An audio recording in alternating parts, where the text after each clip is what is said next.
Good evening, and welcome to the St. Petersburg By Night podcasting network. Tonight, we present to you our Werewolf the Apocalypse Chronicle, Rage Across Tampa. Welcome to another St. Pete by Night revamped production. The following is rated for mature audiences and may contain graphic themes that will be distressing to some viewers. As always, we recommend you ensure the safety and well-being of yourself and those around you at all times. Viewer discretion is advised.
Good evening and welcome to the St. Pete by Night Twitch channel where we play St. Petersburg by Night, a massive multiplayer 5th edition World of Darkness Chronicle set in the city of St. Petersburg and Tampa.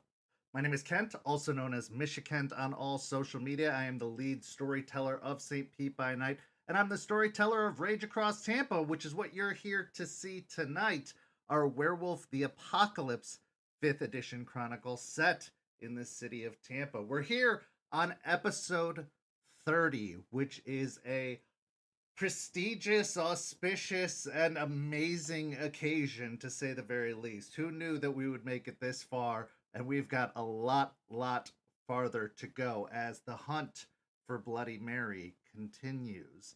But I couldn't do this alone, of course. I would need a pretty amazing cast of characters. Some would say the most amazing cast of characters, and I'm lucky enough to say that I almost got there. Let's go ahead and introduce the players now. Players, take it away. Hey everybody, my name's Preston. I play Aiden, Goodspeed, the Arun of the Gale Stalkers. Hi everybody, I'm Champ, Champagne. Call me that me espresso because I know I Mountain Dew it for you. Whatever you want to call me, and I'll be playing Aspen, Weiss, Philodox of the Silver Fangs. Hi everybody, I'm Noree. I'll be playing Malicious Jester, the Galliard of the Black Furies. Hey everybody, I'm Walks, and I will be playing Lucas Shaw, the Ragabash of the Shadow Lords. Champ, I'm going to give that one an A- today, just because I liked it, but I didn't know what it was from. So, because I couldn't pin the reference, but it was good on its own merits. So you're going to get an A- on that one, which I think is more than reasonable. Anyway, let's get into the story. So last week, we had some suspicions mounting, growing amongst the pack, whether it was with one another, whether it was with the forces outside.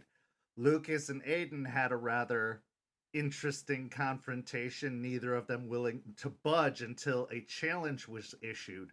The first one to bring back a living kindred would win the challenge. Now, of course, one could say they didn't follow all the proper procedures of issuing a challenge, but the challenge was accepted and they immediately went off on the hunt to capture a kindred. They found one. They hunted them down. They engaged in combat with them, but when they attempted to stake this particular kindred, the kindred exploded in front of their very eyes, this vampire turning to nothing but dust, as those who know the kindred know that some of them fall to a certain affliction known as stake bait, and this happened to be an affliction this particular kindred suffered from. Meanwhile, Aspen went to speak with Matthias Morningkill, her mentor, to see what the details of the arrangement that they had made would be. Little did she know, it was more than she had probably expected going into that arrangement, for instead of asking for money or land or power over the pack and the newly formed sept, Morningkill said that it was an investment in a reformation of sorts amongst the nation, as all throughout the country and the world, the nation has been fracturing. It has been cracking and falling by the wayside as pacts and septs give in to their own personal interests, and the unity that once bound the great Guru nation has been showing some weaknesses, to say the very least. In his stead, as Matthias returned out to the state of Oregon, he left behind Charles. Charles, a fellow Silverfang, his own flesh and blood, as it would seem, a nephew that goes by the last name of Albrecht, and those who know their World of Darkness lore know the importance of the last name Albrecht. But Matthias also left a story with Aspen, the story of the Silver Crown, an ancient relic of Silverfang lore that establishes leadership, but only to those who deserve the power to wield it. Now, he didn't send her on a specific mission to achieve the crown, but instead left behind the lesson that if you are truly a good leader, you don't need a crown to make you powerful. You don't need magic to enforce your will. If you are a good leader, those who deserve your leadership will follow willingly. Aspen, with this fresh in her mind, came back to the pack to discover the ongoing challenge going between Aiden and Lucas, and to say that she was less than pleased is an understatement. Meanwhile, Jester continued her search for the whereabouts and the status of Mia, but came back with very little results. Working with Artie, she discovered that Mia had entered into the 100 North Tampa building, the large skyscraper that caps and even reaches into the clouds up above, the tallest building in downtown Tampa, the one they'd been investigating for quite some time now for vampire activity. But she has not emerged since, and her fate is still unknown. This week, the pack divides once more, set upon individual assignments, or at least smaller group assignments. Lucas and Jester being sent out to investigate the cult of Fenris that had set up shop in the city, while Aiden, Aspen, and Charles go to meet with Spud, an interesting new contact from the vampire side of things, who may be able to provide some interesting information as well as some advantage against these mysterious leeches who the pack knows very little about other than the encounters that they've had in the past. So tonight, our story begins with Aiden and Aspen. As Charles drives the luxury vehicle that you find yourselves in, making your way towards the plasma bank where you're supposed to meet with Spud, the two of you have a moment to talk, as Charles insisted that you both sit in the back seat and given some time to discuss. So as you drive down the long and winding streets throughout the city of Tampa, the scene is yours.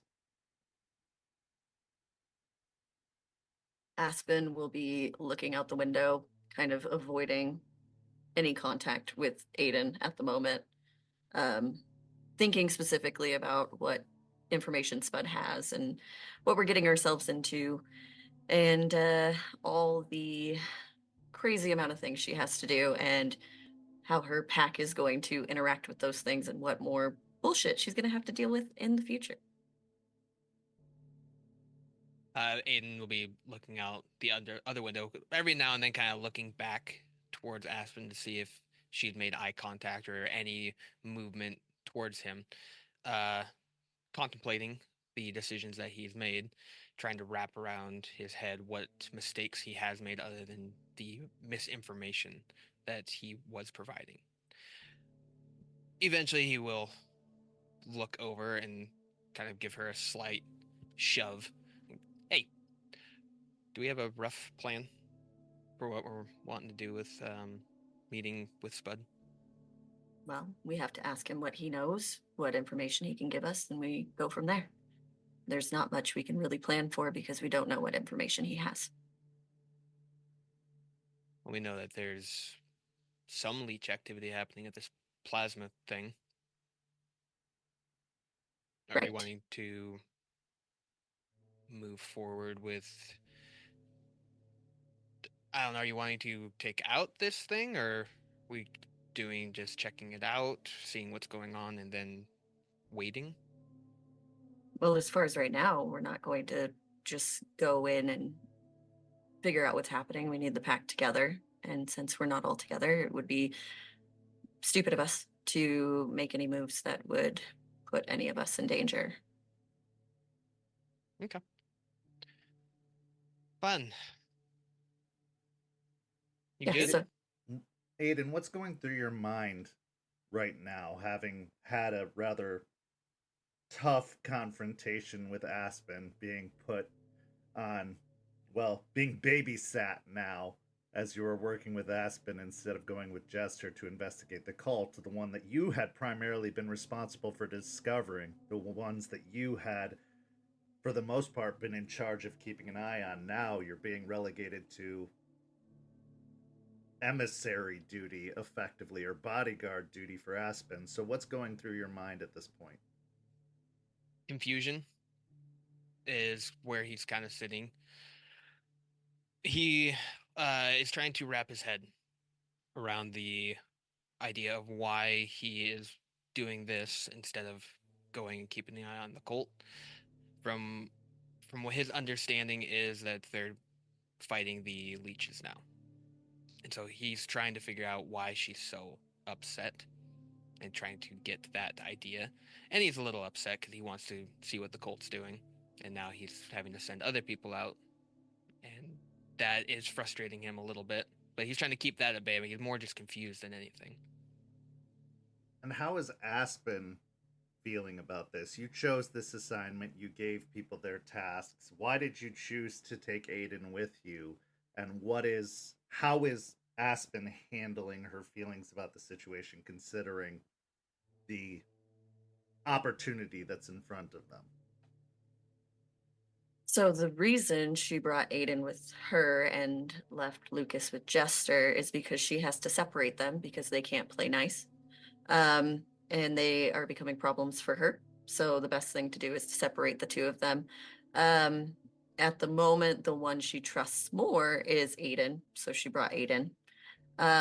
But she knows that Jester will keep an eye on Lucas, and she's got a softer hand when it comes to things like that. So she thinks that Jester would do much better with Lucas than she would, because she is sassy, and I don't think Lucas would handle that well. But as far as everything goes, she's just trying to get a foothold somewhere and make the pack come together again and have a group cause, so that there's not these offside things happening because people have their own goals and ambitions that they want to pursue. If she can get enough information that brings everybody together, then she thinks that it'll help. So that's what she's focusing on. And also, she doesn't want to talk to Aiden about it because she's still very angry at him. Without saying anything, or without moving from the front seat, Charles says, "We're about 10 minutes out." Thank you, Charles. So Aiden, do you have any plans on where you would like to be when we have this interaction? Would you like to be with me? Do you want to be off somewhere else, just in case? What would you like to do? As far as when we first go see Spud, I think I should be there, just because I think Spud trusts me in a way. But afterwards, I can, if you and Charles want to head in there, I can take a step back if that's what you're wanting. Just wondering what you're wanting to do. I'd like you to be around so we all have the same information, but just wanted to make sure that you are in a good, advantageous spot if anything were to happen. Okay.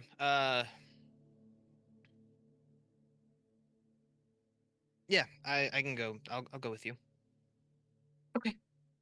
I might have Charles stick around outside just to make sure we're all good.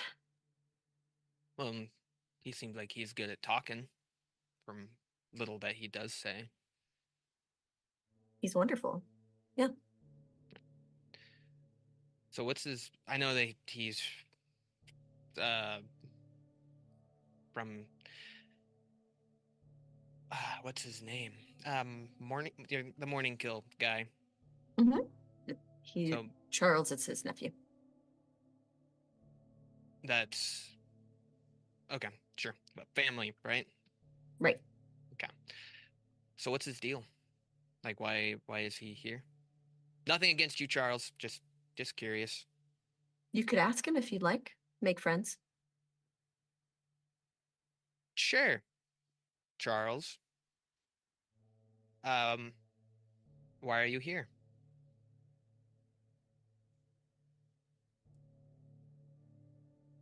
Charles ponders the question for a moment as he continues driving. After a few moments, I suppose the same reason you are.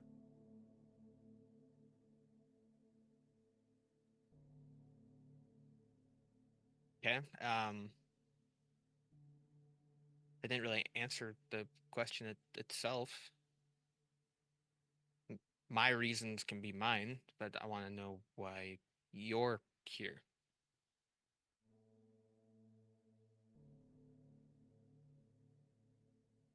I was given a task, a responsibility. I handle my responsibilities, and I see them done.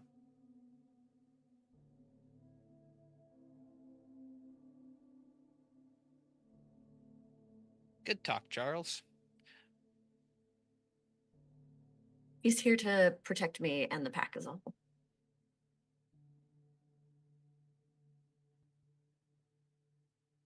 Cool. All right. Yeah, so it seems you two have very similar goals. We could, yeah. Sure, we can make that happen. Mr. Morningkill believes this place has value, sees a great deal of respect in Miss Weiss. I'm here to make sure that's correct. I can guarantee you that his thoughts are correct. Aspen is doing a great job, and she will make sure that everything gets done in the way that she thinks needs to be done. I don't think she needs a babysitter, though. That's my thought. She does things quite well by herself.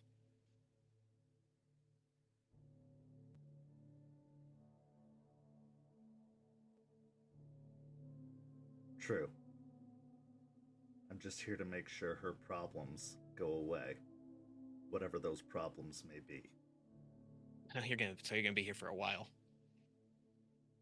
As long as I'm needed.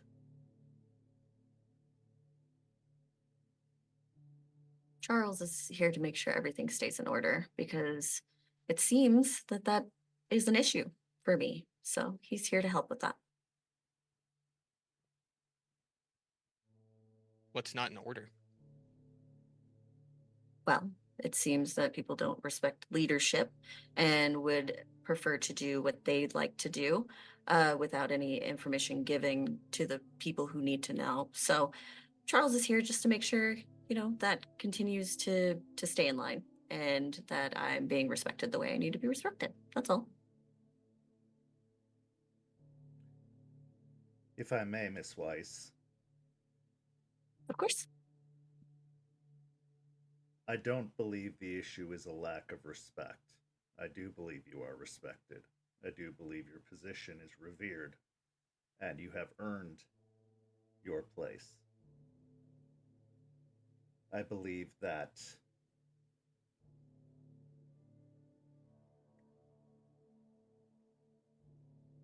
there is a lack of focus amongst the others, and a lack of, he pauses for a moment, maturity. But I do not believe it is a lack of respect.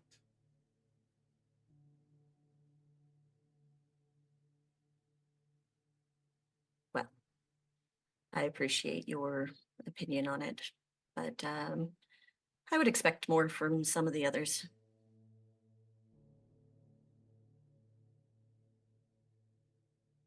As you say. We are There's 5 someone that- minutes out. He returns to driving. If you're wanting something, you can just say it. You are the leader.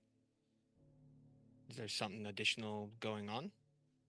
Is there something you would like to speak to me about? Yeah. I don't know why I got in trouble. So there's that. Don't know why I got nothing against this. I get that I found Spud or came across him, so this overall makes sense why I'm here. I don't get why I can't also keep an eye on the cult, for that's what I've been doing. Well, logistically, it just makes sense. We have to do both of these things. So some people are going to go to some things and some people are going to go to the other things. You are involved in both. So on that respect, that really, you had to go to one of them and you were kind of involved in both of them. As far as why you came with me, I don't trust you and Lucas together.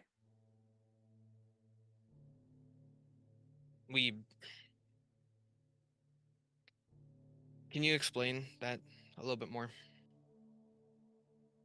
Okay. Let me use an example. Okay. Do you remember when Jester broke into the prison? Yes. Do you remember how angry you were that she didn't even text you to tell you that that was happening? Right.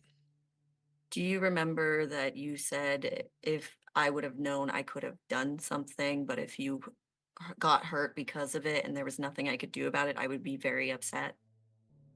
Right. Okay, so let's take that scenario and then let's move to you and Lucas. Do you remember that you guys went and dealt with a vampire recently? Yeah, but no one got hurt. So your anger at Jester was because somebody got hurt. No.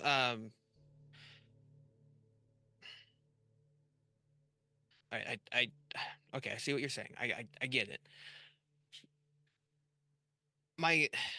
The reason why I didn't think there was going to be an issue going out and doing that is because aren't we moving forward? Aren't we wanting to start taking out these guys?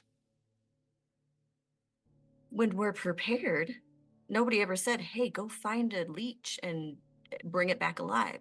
That was never discussed with any of us. It was something you and Lucas decided, and instead of bringing it to the pack as a whole, you decided to go off and do your own thing because of a challenge that doesn't even make sense. What is the challenge for, Aiden?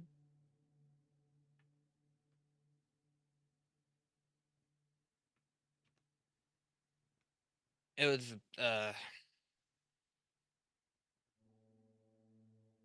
I don't 100% know, to be completely honest.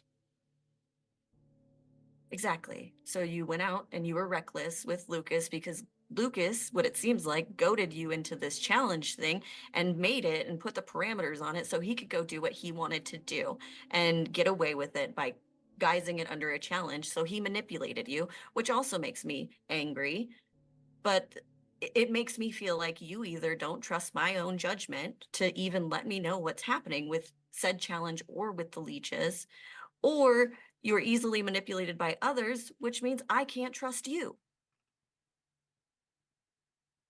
Neither one of those make me look too good. So I'm angry. And I'm also angry because you put yourself in danger.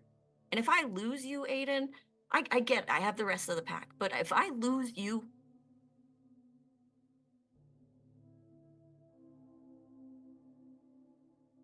Yeah, again, I'm sorry. It's. I also saw it as a way of learning how to fight these things. How many of these leeches have we fought? 3, maybe? Those ones that we saw at the plant. I've heard the things that Duncan has told me on how to take these guys out, but my overall skill in doing it, I can hear about it and hear all these stories, but until it's actually practiced, I'm not going to be able to do these things. So yes, I should have called you. I should have let you know while we were going out and doing that and then give you a heads up.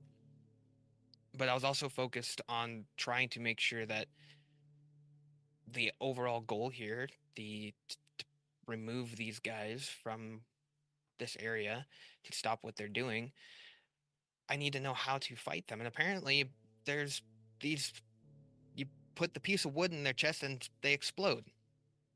That's something we learned. That's something we gained. And yes, I should have told you. I put myself in danger, and I don't want to have you scared for me. I do want you to trust me. I do want you to be able to know that. And yeah, I was manipulated to do this, but I also saw a way to gain something from it. But I do see what you're saying, and could I'm have sorry. told me. I I know. trust you, and I would have let you if that was something that you needed. I should have got a hold of you. I should have told you about it. It won't happen again. I'll make sure that you know those kind of movement. I'm not going to tell you every little thing that I'm doing, but if it involves a highly dangerous situation that could potentially put myself in risk for my life, be sure to run it by you. Okay. I don't know about that Lucas guy. I've got to figure him out. I want him to be a part, but also, I don't know, it sometimes feels like he's actively pushing against things, which makes me a little bit crazy. But I'm trying my best. And I I want everybody to do this together.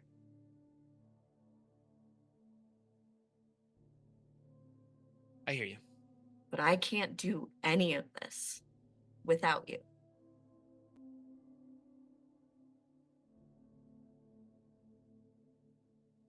You need to give yourself more credit. You're doing a lot of it already without me. You're, you're leading the pack. I'm here. I'm not leading. You are. And you're doing a great job.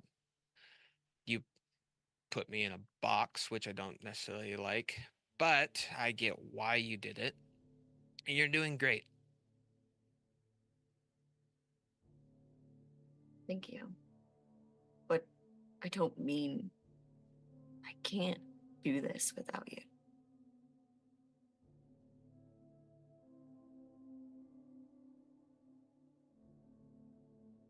Do you want to come with me on every hunt? Would that make it easier?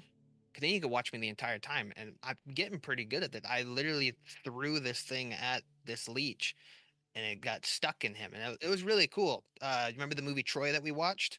That's basically Achilles, and it was awesome. make it so difficult to be angry at you. That's one of my many skills. I don't have a lot. I have like 4, but that is one of them. Fine, but just tell me when things are happening. That's all I want. I get it. Yeah. And as far as Lucas goes, he's stubborn, and I was the little conversation I wanted to have with him out at Lettuce Lake. I may have tried setting up a few different traps and ambushes for him to see his overall fighting style. But he made a circle in some gravel and wouldn't leave that circle. And I tried to get him to come into the woods, but he wouldn't do it. So he's not stupid. I will give him that. But I I think he has his reasons for doing what he's doing, but he doesn't know how to communicate that. And I understand that. I have a hard time trying to say what I want to have happen. But I think what he's wanting is the betterment for the pack. He just has a weird way of going about showing it. But I can talk to him about the challenge itself. I think I can call it off. I would lose a challenge, so I don't know what that means, but Well, I still have to have a conversation with him so we can talk about that together if that's what you want. But I do agree with you that he's smart. He's too smart for his own good, it seems like sometimes. And I don't think he knows how to work with others anymore. I think he was scorned, if I'm being completely honest. And I think it scares him to work with others, which is why I want to help him. But he's just being such a pain in the ass. yeah. To be fair, him and I did work well together on the little thing that we did. Also, he can jump really high, like stupid high. But he when we went after the leech, he went and grabbed onto it. It was basically holding it, um, while I went and grabbed a piece of wood. And him and I, we did work well together. But I do understand why you're is it app appre Apprehensive, yes. that big syllabled word. Um, why you're that way to us working together, but we do work well together when we have something to go for. You know what Charles said, something to focus on. Thanks, Charles. Appreciate that. But yeah, I think he can work well with others. It's just going to be a hard conversation on what rules you want done with that. Right. And I I can put you guys together if you think you guys worked well together, but you have to be my voice of reason when I'm not there. You just tell me the reasons you want, and I will voice them. Okay, we can make that happen. And I know he's going to continue to push back. That's what they do, but I mean, I just want him to feel like he belongs here. That's all. I think he's getting there. Not everyone's as housewarming as we are. You're just pop down there, we're like, yep, this is home. Fair enough. Yeah.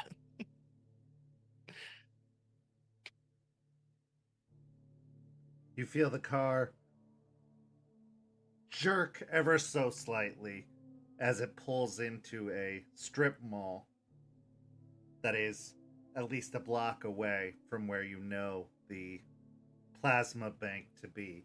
As the headlights sweep across the parking lot, you can see the sun's dipping on the horizon and darkness is starting to inch its way over the area.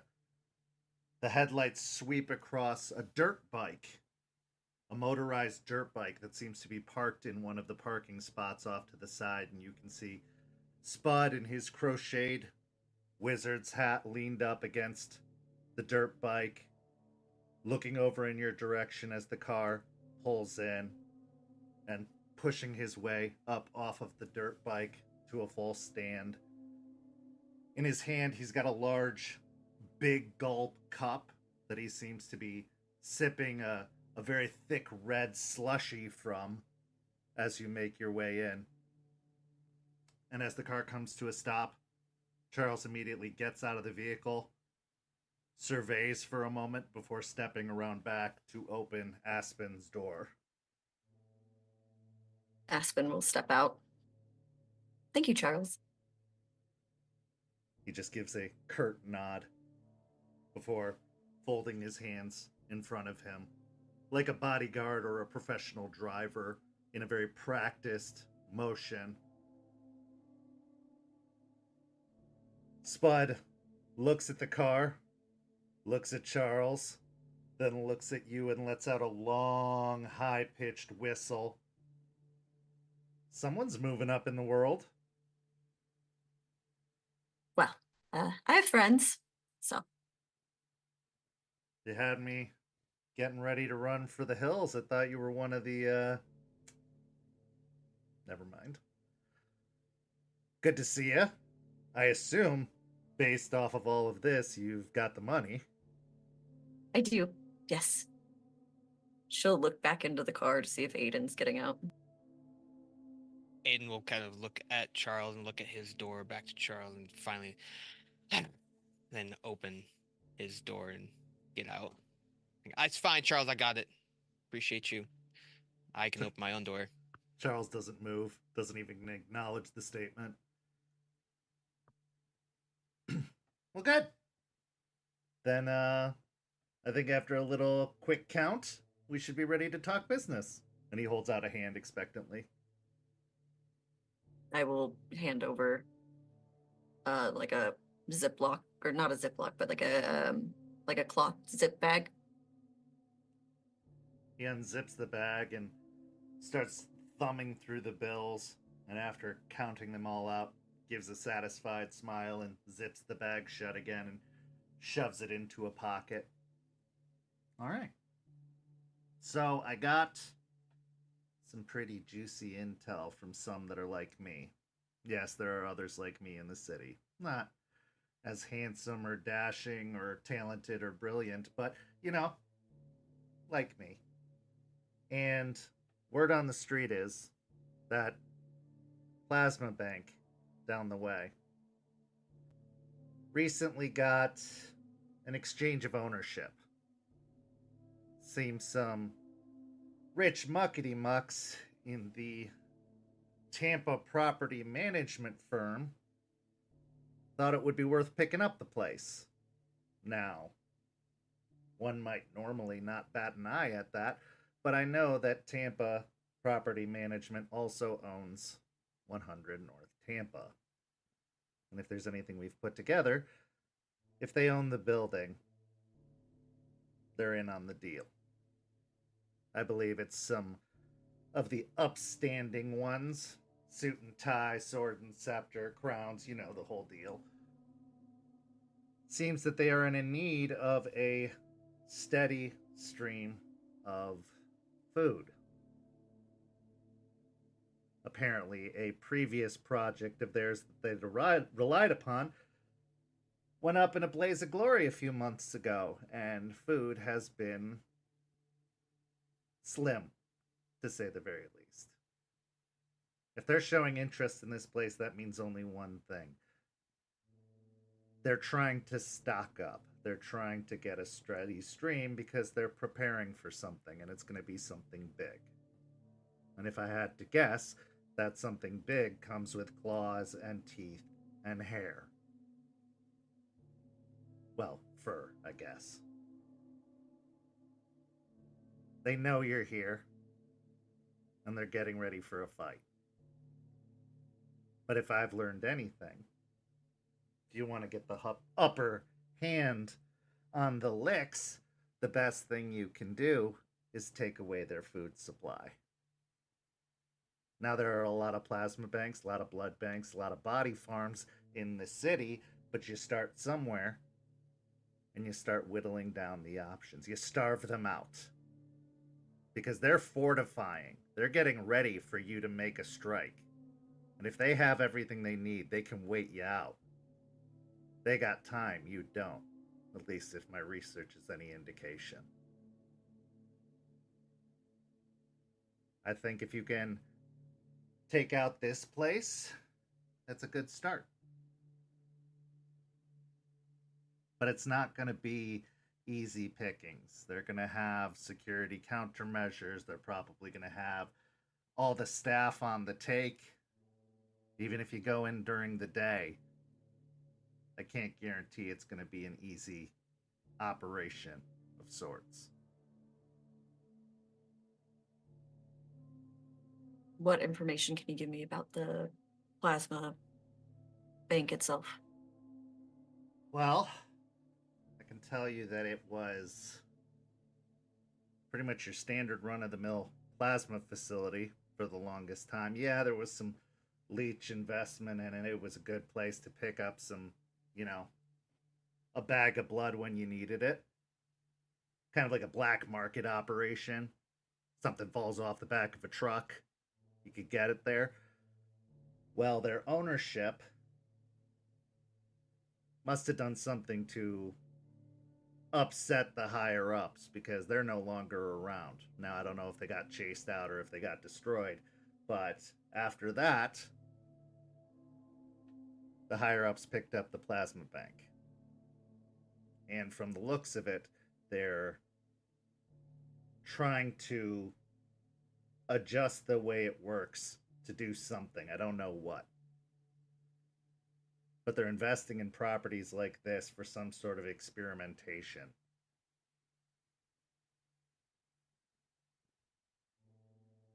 Do we know of any other similar properties that they might have, this Tampa property management, besides, of course, 100 North Tampa? I know of a few, yeah. I can get you a list. Costs a little bit extra. Are we looking for more money or? No,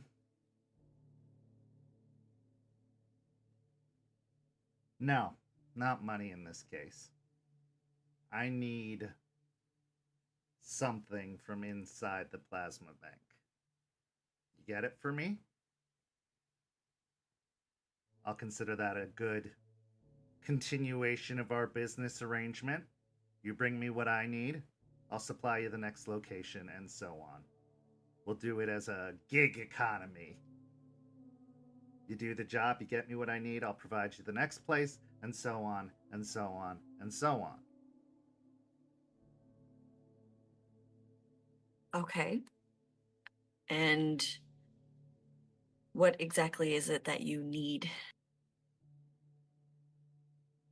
Well, I'll start you off with something easy. I need at least, I'll say,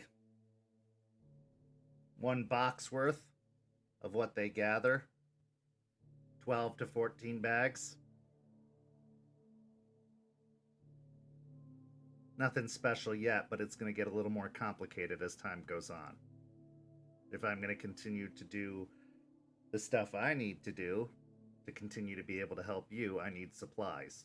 And I can't exactly go asking for it around here because, well, they don't like my kind around here.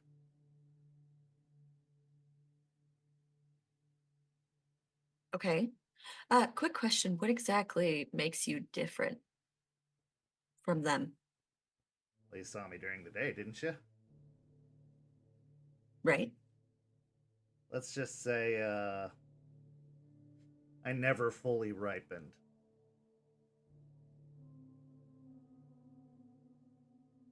Okay. Interesting. It's a condition some of us younger ones have.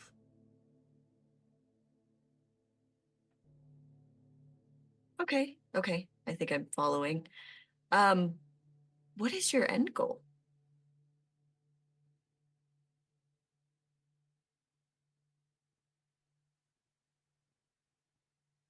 Well, could be revenge. Could just be a good time. Love sowing some seeds of chaos every now and then. Could be that I need to even the playing field so I can get a fair shake in this world, so I don't always have to look over my shoulder. Could be I'm trying to find a cure. Take your pick. It's kind of a mix of all of those.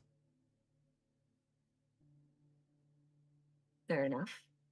And we do guarantee that once this arrangement is over and we both get what we need from this situation, you'll go about your way and I'll go about mine, right? I'm not going to go picking fights with werewolves. No, you won't have to worry about me. I'm not worried about you specifically. I just don't know if you have friends that you're working for that you eventually will bring in once we take down your, I don't know, say competition, for you to just take that spot and become another problem for us. I have friends, but I'm not working for anyone. I have friends who I'd like to see also be able to live a little bit freer, breathe a little bit easier, metaphorically speaking, and give them a chance to make their own way, not under the banners of long forgotten traditions and ancient archaic beliefs. You gotta remember, most of us didn't choose this. A lot of us, this was forced upon. And, well, while some might say it might be easier to just give up, the survival instinct doesn't go away. Can I insight all of that about like him not having working for anybody and like Sure. just wanting to give his friends fair shake? Okay. Go ahead and roll a wits and insight. Hey, Spud, quick question. Yeah, buddy. When the time comes and have to take out some of the ones like you, when a piece of wood is shoved into your chest,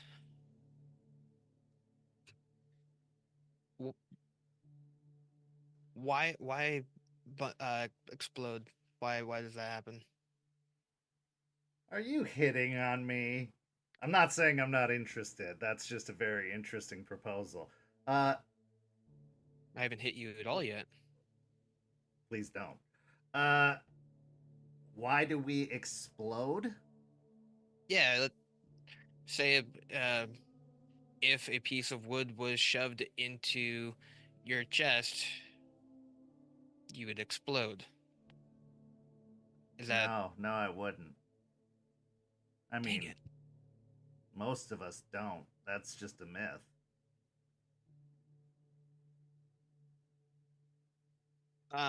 Okay. Thanks. I don't know. It's plausible, What do you mean? but it's been seen by Yeah. our kind. Well, that's news to me. I've seen lots of wood shoved lots of places, and usually it just ends up with a long, frozen, paralyzing nap.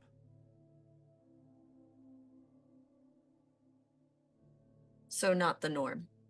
No. No, not even a little. I thought it was Okay. just a Buffy the Vampire Slayer thing. Well, that's I some mean, knowledge for you. Guess it could be possible. I mean, some of the myths are true about some of us, but those are the exceptions, not usually the rule. Like the garlic thing. I've been in enough Italian restaurants to tell you that doesn't work. The crosses, not a problem. Holy water, unless it's really holy, no. Fire? Fire. We don't talk about fire. Fire, yes, fireworks. Fire. Yep, that works. If you don't mind me asking, strictly for our own goals, not against you in any way. What is the best way to dispatch one of the others?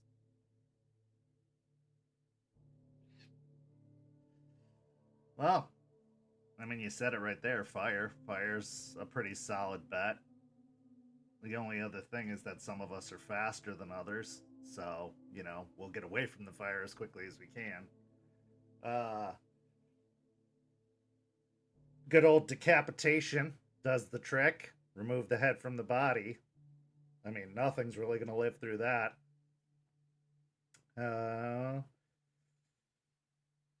Yeah, that's pretty much it.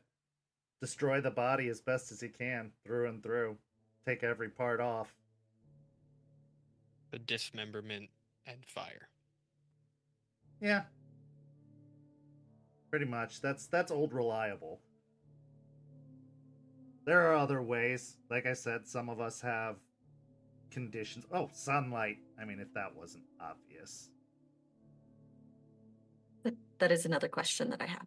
So we know of another one that could potentially move through the sun? Okay. Are you familiar with one of them called Bloody Mary? He, almost as if having seen a ghost, goes very, very pale. Like, all of the color drains from his face. How do you know about her? Stories. Yeah, she's kind of the big bad of the area. Well, at least this area. There are bigger bads in other areas, but this one, yeah, that's her. She's what they call a sheriff. That's and it is kind of the same as what you'd imagine it to be. Keeper of the peace, deliverer of justice and law, a cop. She's been at it for a good long while, long before I even came here. I've mostly heard stories. Been very lucky not to encounter her myself, but she's kind of like a fuck around and find out type. And I didn't hear anything about her being able to walk through fire or sun, but if there's one that could do it, it'd probably be her. Good. So very powerful then. Yeah, and it's not like the sun wouldn't hurt her. It's just that she can handle it for longer, but not forever. Okay. Okay. Is there any other information you could give me about her? Well, from what I've heard, if you see her, it's because you fucked up. And you don't want to see her. She's got a big swagger. Usually has a posse. She's got eyes and ears everywhere. She's got a lot of kind humans on the take. Usually has a gang around her doing her whim. But she's kind of the break glass in case of emergency. She lets goons do most of her dirty work. Saves the big problems for her. Doesn't like to waste her time. Do you know where she where she hangs out? Where, like, a certain area? I know she's been around the building from time to time. But she's usually on the move. It's a better thing if she doesn't show up. If she shows up, it means something's about to go down, or is going down, or has gone down. She moves in rougher circles, so if you were to find her, you'd probably find her in some of the scummier areas. But no, I can't say for sure that I know exactly where she's holed up. in these, her posse, her gang, is it an actual gang or is it just a group of people? Yes. And do they have any sort of influence or infamy here within Tampa? It depends on what needs being done.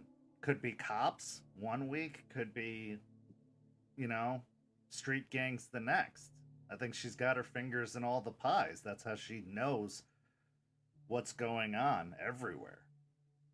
You can keep a grip if you've got involvement or alliances to everything. She plays the game better than most because she doesn't have biases. And she will buy or manipulate or threat or blackmail or control whoever she needs to make sure that she has sway over them. So yeah, could be a street gang, but it also could be cops, but also could be politicians, or she's got a little bit of everything. But I think she has a fondness for more of the rougher side of society, but she's not afraid to use whatever she needs to. Understood. Okay. I appreciate all the information that you're giving us. If I could ask one more question about what you know about the lawyer Bateman.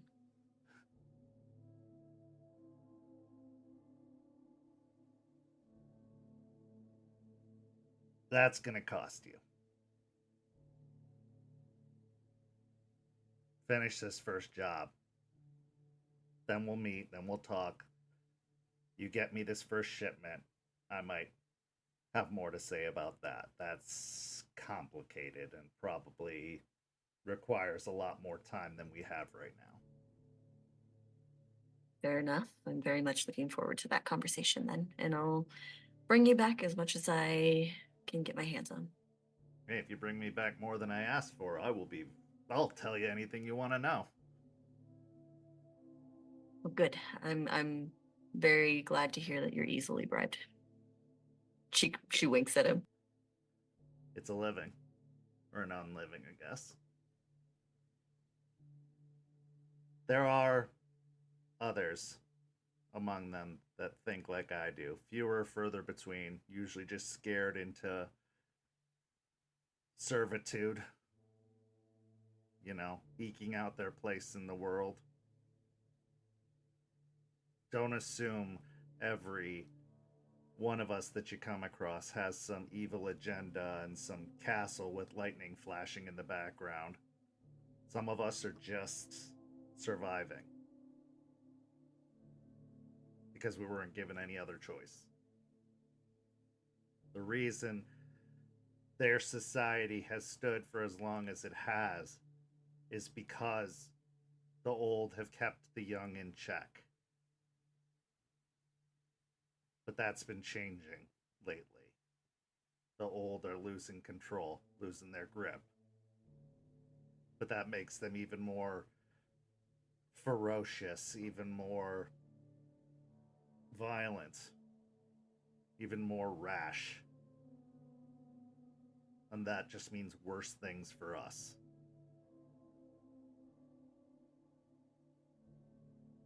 Some people will do whatever it takes to stay on top.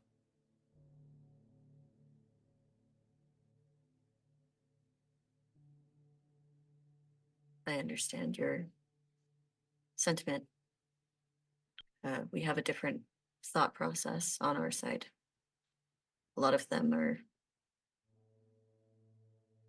killing things we care deeply for.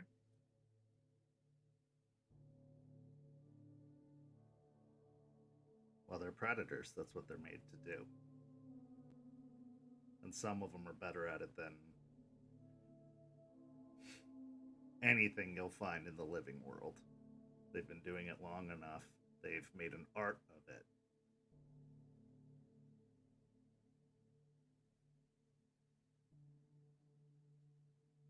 They're afraid of you, though they'll never admit it.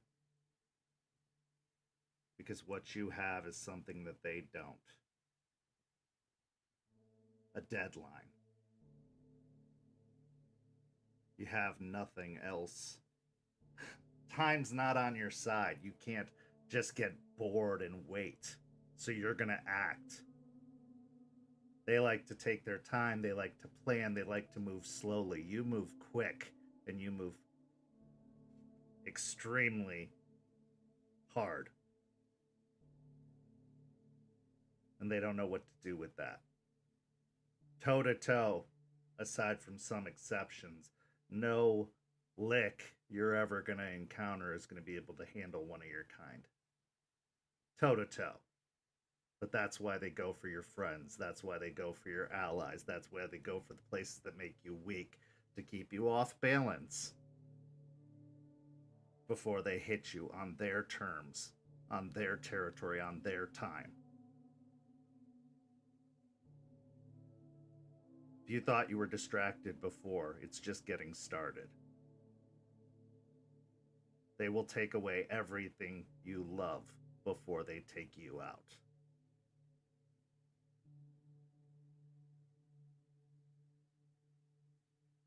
Trust me, I know.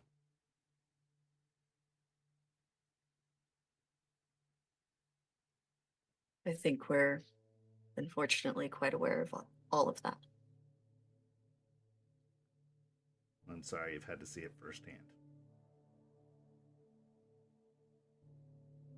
I appreciate your candor and your help with everything. It's a big enough world we should all be able to share. I don't see any reason why not.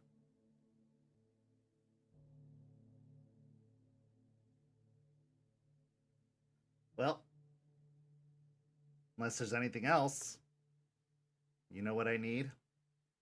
Call me when you get it. And Aiden. Yeah. Did you have any other questions? Not really. My biggest thing was the confronting.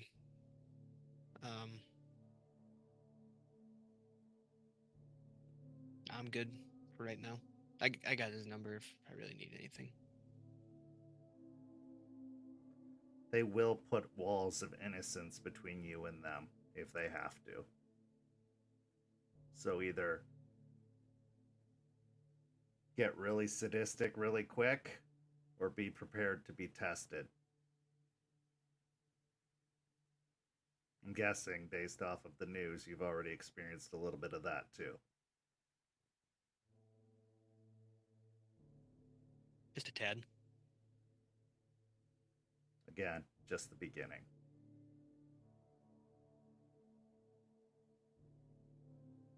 Well, good luck, y'all. If I don't hear from you ever again, sucks to suck. Thank you, Spud.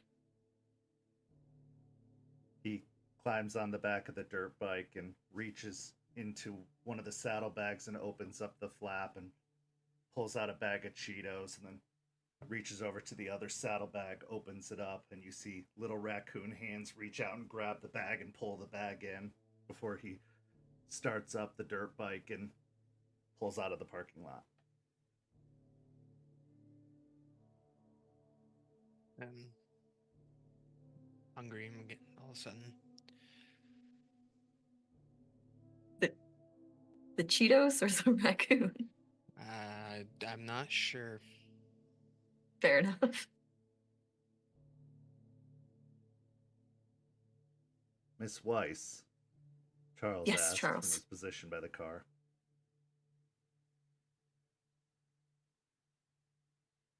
What made you choose this course of action? Could you be more specific? The Leech. Why do you trust them?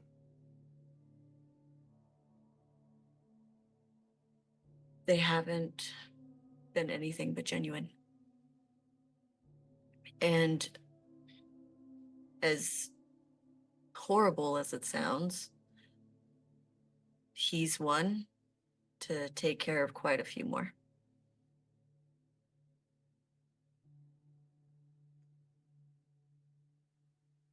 Might I make a suggestion?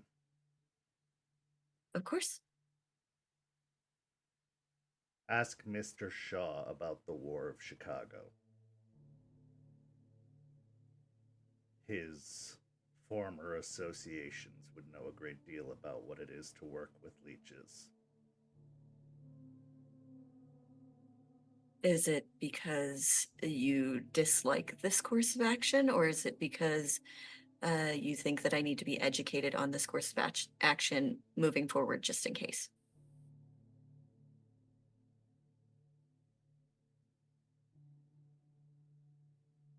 Yes. Then I will speak to him. He nods his head. What now? I think we talk to the rest of the pack. We have to. We've gotten a lot of information, and I don't want to move forward with this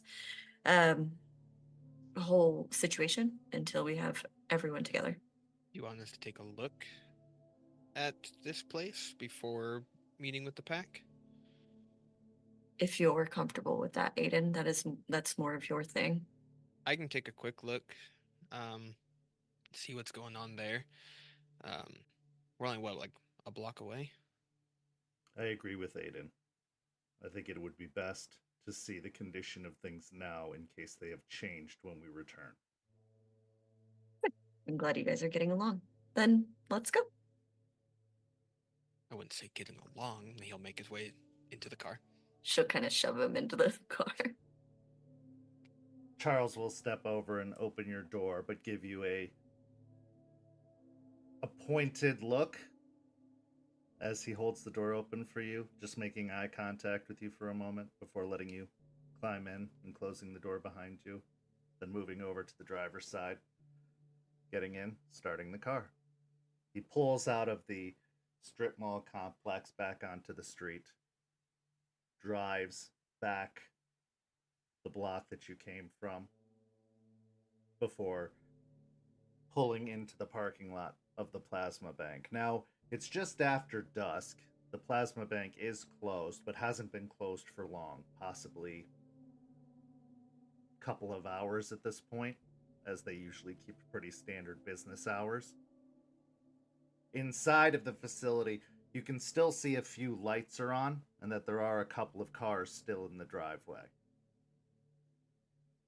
The building is a pretty plain, rectangular brick building made of concrete.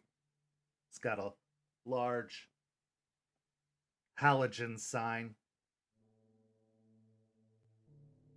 dictating what business is within.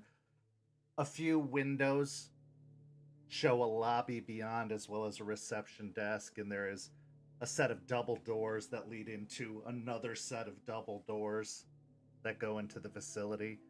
But most of the building itself, the walls lining the other sides, are completely brick, no windows whatsoever. Could be because it's laboratory conditions, could be because handling things like plasma and blood can be affected when exposed to certain conditions.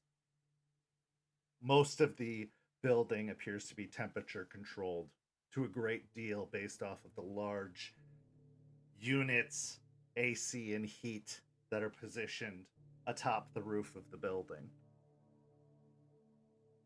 The scene is yours.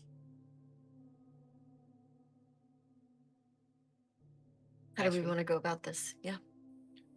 Those big box things on the roof, what are those? Charles looks up to the roof. I believe they are heating and cooling units.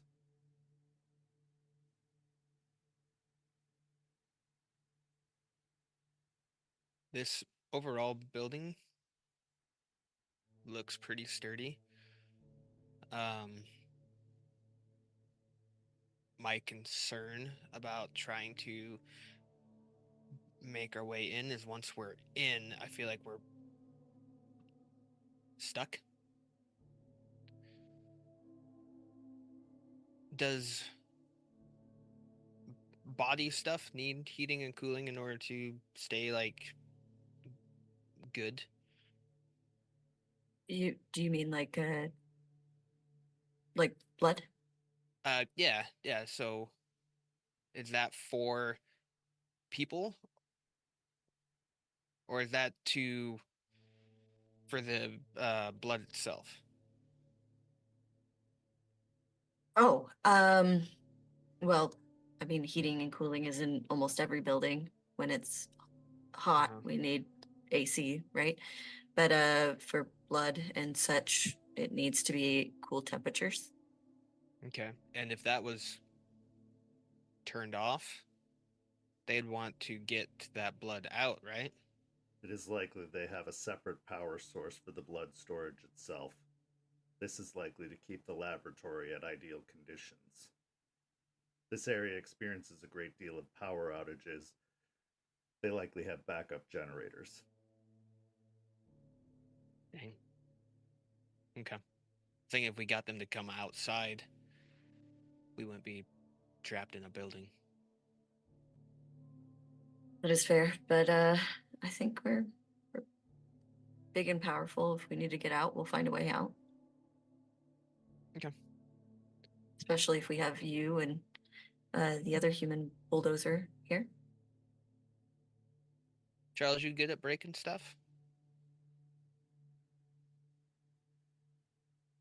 When it's called for. The call might be coming. We shall see. Overall, looks pretty standard though. I can go take a look around and see if there's a way in from the back or something if you want me to. Yeah, just take a quick look. Yeah. Stay out of, sight. I'll be right back. He'll get out and try and sneak his way to the back. Okay. Are you staying in your hobbit form? Are there people around? Give me a wits and awareness. You said there was cars out, but There are cars parked in the immediate parking lot, but not necessarily around the entire building. gotcha. 4. The main thoroughfare, the street that you came off of when you entered into this particular building complex, there is a pretty steady flow of traffic. It's only about 8:30, 9 o'clock at night. Darkness is still just creeping across the horizon. So from the street, yes, you'd be pretty heavily visible. However, as you look around the side of the building, if you can get around back, you should be able to shift out of sight. He's gonna stay in Hamid form and Okay. then make his way. Give me a dexterity and stealth.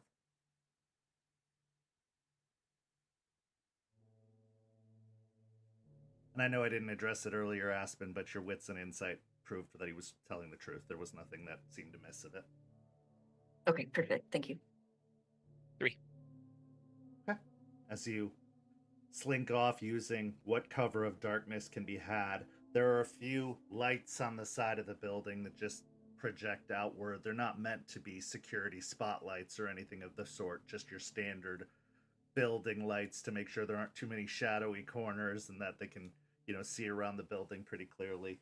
But you manage to avoid these pools of light as the lights start to flick on as dark continues to creep over. And as you make your way around the back, there appears to be another parking lot behind the back of the building.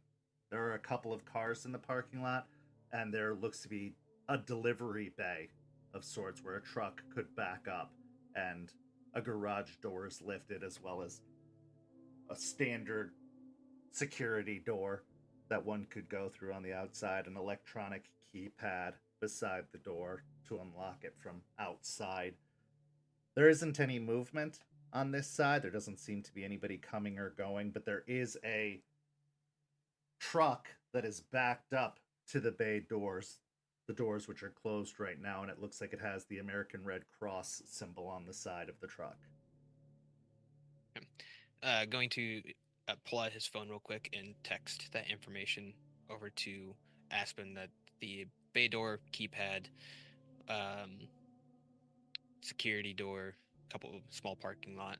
Is there any cameras on the outside of this building? There does appear to be a camera above the security door, as well as 2 that are pointed inward towards the bay doors, towards the big garage door. Then you'll send at least 3 cameras at the bay door. And then send that, and then start making his way back to the car. Okay. As you're waiting in the front parking lot, Aspen, roll me a wits and awareness as well.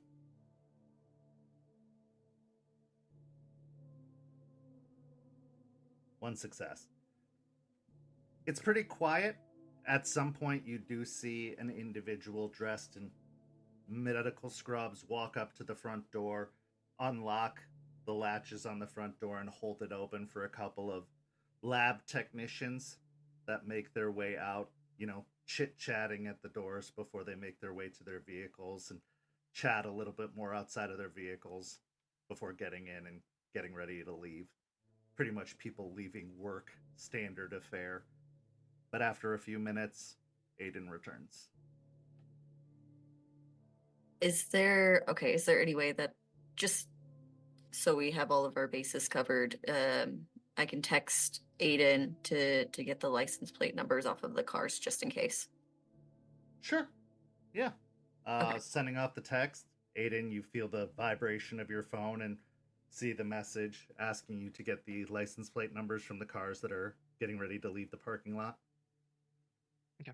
Yeah, he will turn his camera on his phone and try to snap a couple pictures. It's gonna be faster than trying him type those out, so he's just gonna take a couple pictures. Give me a wits and investigation.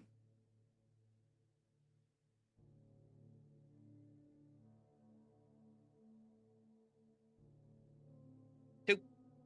Okay. You get one clear photograph of one of the vehicles. The other ones are a little too blurry to make out any recognizable numbers or letters, but one of them you do get a clear snapshot of before they pull out onto the main street. He'll send that picture over to Aspen. I got one. The other one's pulled out too quickly.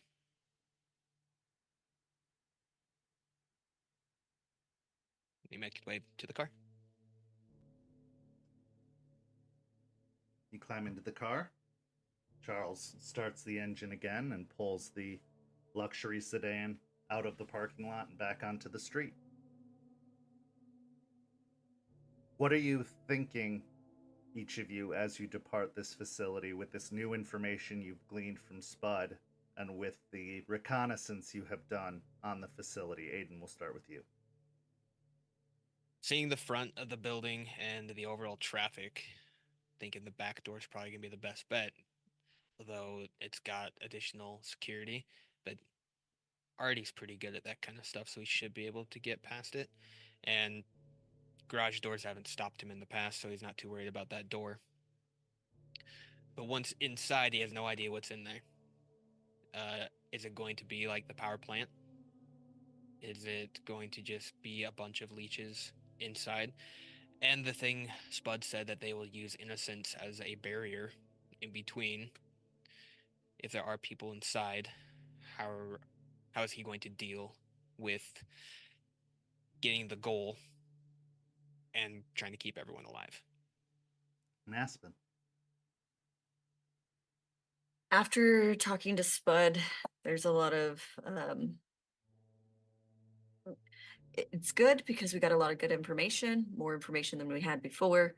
A little bit anxiety riddening because everything, especially that has to do with Bloody Mary, seems even more ridiculous and scary, and she seems very powerful, and it's becoming such a reality now. As far as the plasma bank is concerned, I think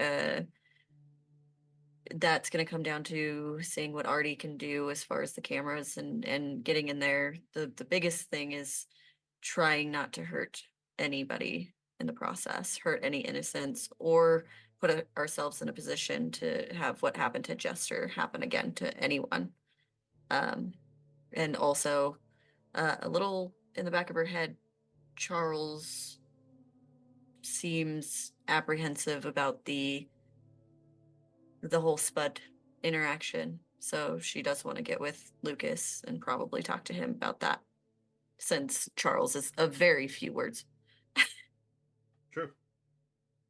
With a great deal more information, a potential lead, and an assignment, you head off into the growing evening, returning back to your home, to the cairn, to plan your next course of action. With that, we'll take a 5-minute break, enjoy some artwork from our community, and we'll be back in about 5 minutes. See you shortly. St. Petersburg by Night is brought to you through collaboration with our partnered vendors, Wolfpack Dice, Ember Fox Dice, Dragon Ink Dice, Barrett the Bard, Champs Tramps, Panchi Artista, and Chromatic Creations. Links to our partnered vendors, as well as our Twitch and YouTube channels, can be found on our website, stpetbynight.com. The official theme song for St. Petersburg by Night is Vampire by Faith and Failure. You can find them at faithandfailure.com. You can follow SPbN on all socials with the hashtag StPeteByNight. If you wish to support our program, you can do so at ko-fi.com/StPeteByNight to help keep the stories rolling. And we are back. In the first half, we saw Aiden and Aspen go with Charles to meet with their contact Spud, who gave them a little bit more information and insight into the leeches. They also scouted out the plasma bank that Spud had mentioned, with a task in mind of not only possibly dismantling the plasma bank, but recovering some much-needed supplies for Spud as payment for more information and another location. Now we shift scenes to Jester and Lucas. Lucas, you've arrived outside of Eliza's trailer where you were told to meet Jester a little bit earlier than Jester has arrived. So you're sitting in your truck outside of the trailer looking to not just the trailer, but the field that you know lies beyond, where you had played baseball in an attempt to teach Jester a little bit more about wielding a clave. But it's not the training session that your mind is stuck on. It's a particular moment, a particular encounter during that event where Eliza had decided to try her hand at pitching and allowing you to bat, and a particular strike of the ball against your shoulder where you knew a certain companion had perched to whisper in your ear. What's going through your mind as you recall these events as you're sitting outside waiting for Jester's arrival? Lucas he's nervous. He's apprehensive. This is something he has kept very close to his chest for a very long time. And having somebody discover it doesn't settle well with him.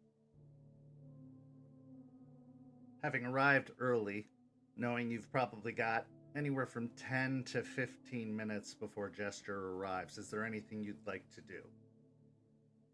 He's going to kind of stare at the steering wheel for a moment and then just lean his head back and sigh, and then he'll just open the door and he'll grab his clave and put it in its sheath and head over to Eliza's door and knock. So walking up to the trailer, you mount the 2 or 3 stairs that lead up to the porch, stopping at the welcome mat that has an array of constellations printed on it. You raise your hand and knock at the door a few times, and then from inside you hear the old woman's voice call, "It's open, Lucas. Come on in."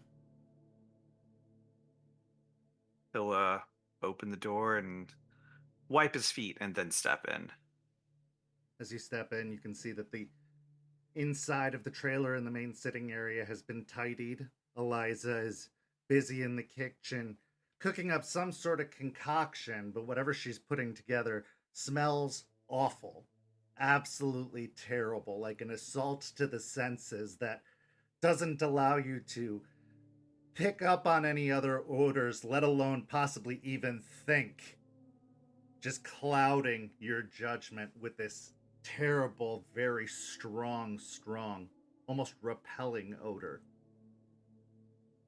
Noticing your grimace, Eliza smiles and waves a hand in, gesturing you further forward before putting a lid on top of the pot that boils upon the stove, and as she puts the pot lid on, it seems to mask the odor enough, or at least bring it down, that it's still very much tangible, but not so much an affront to every bit of your senses. Eliza, I can taste that in the air. I don't want to be rude, but what is in there? Some might say nightmares, but really it's just a combination of herbs that is doing exactly what it's meant to do. Assault the senses so that the odors we need can be picked up. I'm surprised, as a individual trained in the arts of kin-seeking, you haven't had this experience before. Yeah, it's been a while, and you know how that goes with me. Well, that's quite all right. I will try to lessen the assault on you. And she turns down the burners, making the odor drop even more, getting it down to a low simmer rather than a full-on boil. Can I get you something to drink? Maybe some iced tea while we wait for Jester? I would absolutely love some iced tea. That sounds wonderful. She moves over to the fridge and opens it and pulls out a pitcher and reaches over to a cabinet and pulls down 2 glasses, mismatching in their shape, look like they were picked up at a secondhand store, not for a set, but probably individually picked up. She walks over to the counter and sets the glasses down and pours out some iced tea in both, then grabs another container out of the fridge and drops a slice of lemon in both of them before holding one out to you. He'll take it and take a drink of it and kind of lean against the counter a little bit. Shoulder took a little while to heal up. Really? I didn't think I had that kind of strength left in these old bones. Like I said, I got to get you in a beer league or something. You got a hell of an arm. I'll have to apologize for that, Lucas. I got a little caught up in the excitement of it all. You know how it is. Did ya? What do you mean? I mean, you're a Thurs, right? You see things. Only things that I'm looking for. Did you find something? Is there something for me to find?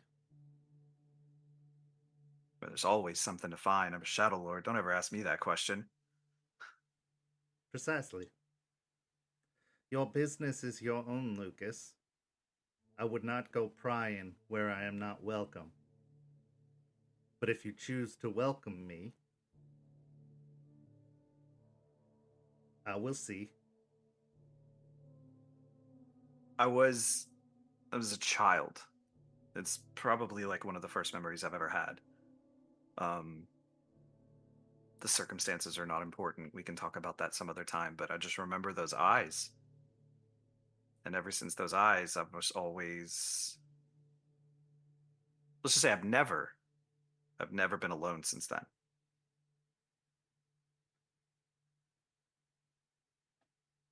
When you look into the eyes of evil, of the worm, a part of it will always stay with you.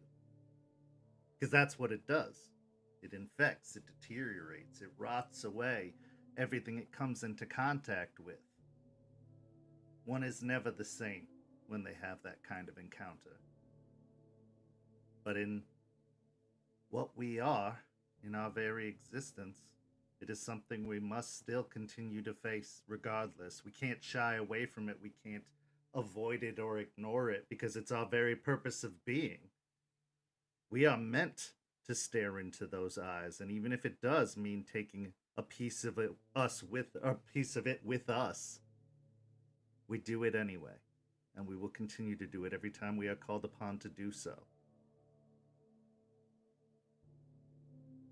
What we must do is stay resolute. Continue to carry that piece, but continue to do the work we are required to do. Do you think all of them are evil?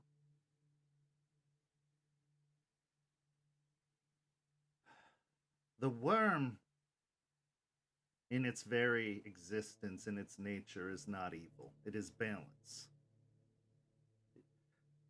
For life to live, death must exist. It's like the cycle of the plant, something that I know you know quite a bit about. It grows, it blossoms, it bears fruit, and eventually it withers and dies so that something else can take its place. Something else can grow in its stead. It is the circle of life. If there was no worm, life would be endless, meaningless. I've heard said many times that life is only a wondrous thing because it ends. Having limited time is what makes the moments leading up until that end so valuable, so worthwhile. I don't believe it's evil.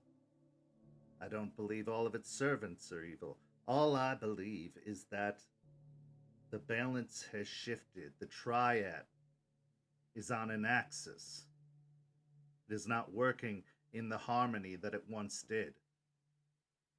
The worm is prevalent, as is the weaver, while the wild deteriorates. It has less of the earth to grow upon. It has less of the world to spread out on. I do believe that the worm must be brought to balance. I do believe that many of the worm's servants, possibly even the worm itself, is corrupted. But I do believe it has its purpose. Do you think that there's a way, on a small level, I'm not talking about giant philosophical things here, on a small level, to purge that corruption and bring it back to the way it's supposed to be? I would like to believe so, but I do not know how. I would like to believe it's necessary. We must bring it to balance. We must allow the weaver, the wild, and the worm to coexist once more. But I believe a great deal of damage has been done. Too much, one might say. The suffering of Gaia is vast. The presence of the worm is strong. And I'm not sure we have the time, the opportunity, the ability to give it that grace.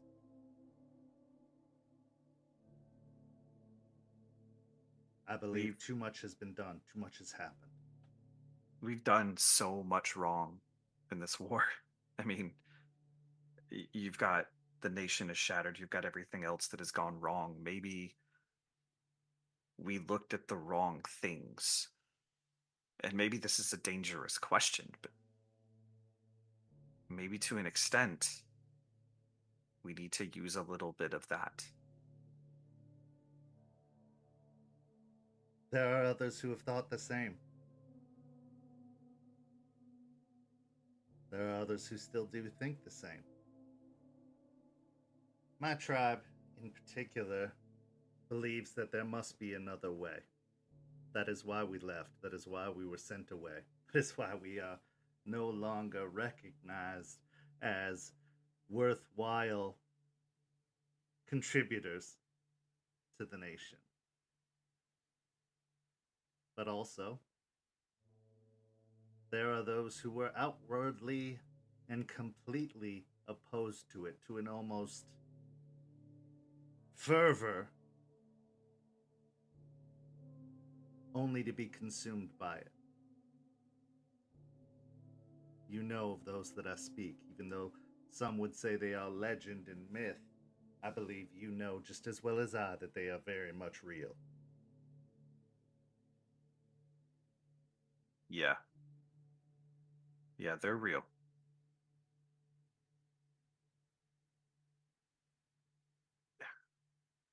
If the rest of them find out about this, they're not gonna care much, even less than they do about me now. But it's part of a lesson anyway. I just it makes me nervous that this thing that's attached to me is gonna ruin, which I guess is in its nature, something that's actually going good for me once. And that scares the hell out of me. Do you believe it's going well? I think it is, but the way I look at things sometimes is really different than the way other people do. Of course it is. You're Ragabash. Don't assume the thoughts that you have are relegated to just you. Others of your moon think them all the time. Even Artie, the pushover that he seems to be from time to time, has moments, has thoughts, has urges and feelings. He just chooses not to express them, not to give them air to breathe. You have to understand, while this thing seems like its own entity, it is still very much a part of you. It is a representation of the darkness that you carry within. The shame, the regret,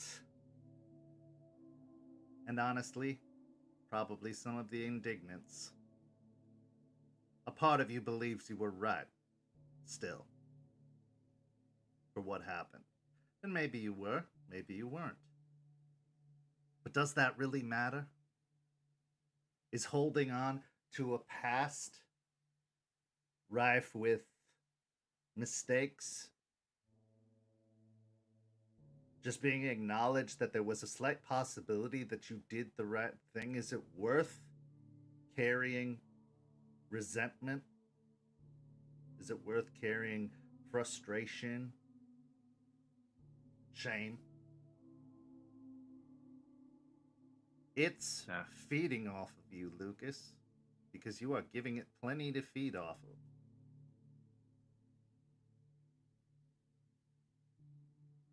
Now, that doesn't mean it will disappear entirely.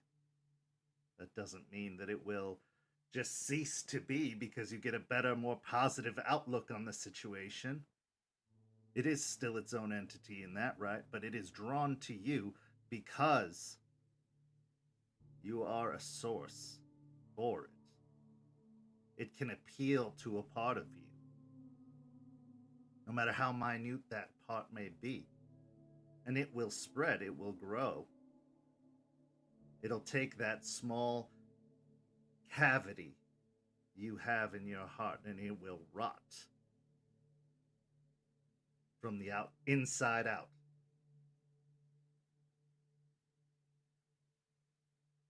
It wants me to take it somewhere. Oh? I don't know why. I mean, it chooses to be as apprehensive about answering questions as I am, which, based on what you said, makes perfect sense now. Where does it wish you to take it? Some dark place. Someplace it needs to go. I don't know exactly what it is, but it's someplace that says it needs to go. Did it give you a name? Not yet. Well, there are a lot of dark places in this city, in this region. It's funny, they call it the Sunshine State, yet the light can't even begin to pierce the darkness that dwells within this area. If it ever does reveal a location to you, get more specific, although that is not their way.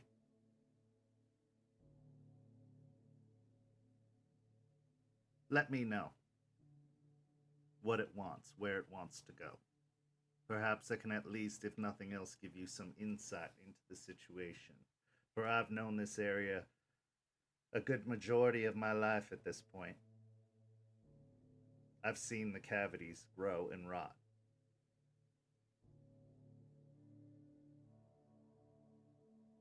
I thank you for being so upfront about this, Lucas. And in addressing your point about it ruining a good thing that you're finding in your life, it's up to you if it does or doesn't. For whatever control it seeks to have over you, you're here and they're there. You're what decides if it crosses over to this place or not. You're what decides if they find out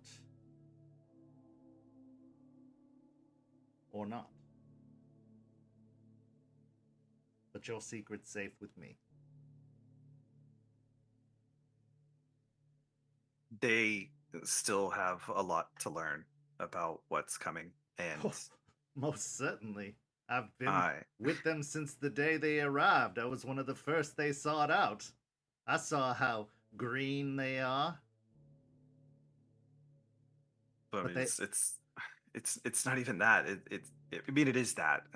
I am too. I can't really say that I'm better than that, but who they're choosing to go to war with, they're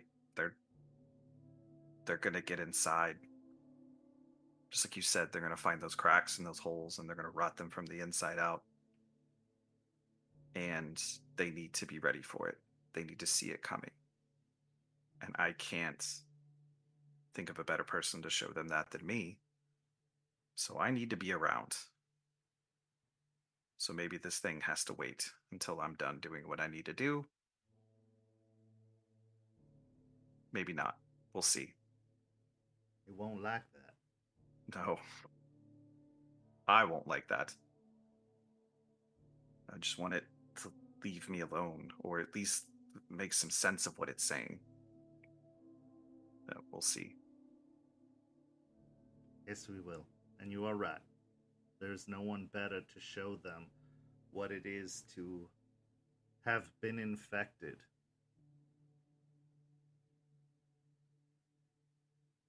That doesn't mean that infection needs to be the downfall of you, the downfall of what you're building.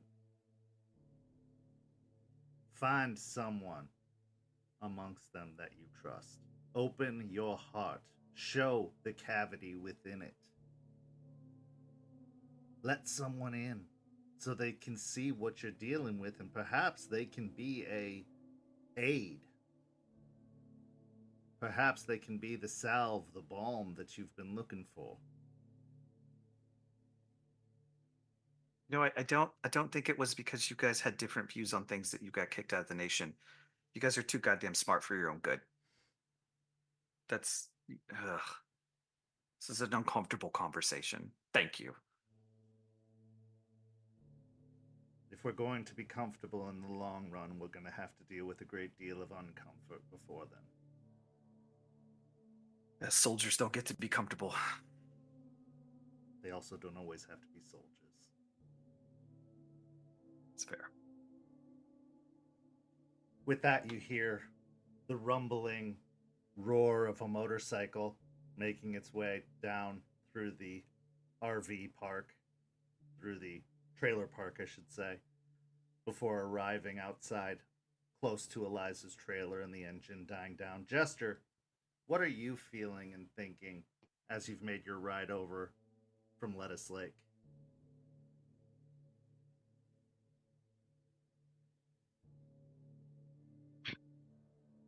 I'm hoping that Lucas doesn't try to goad me into doing anything that will cause us to have contact with the Get.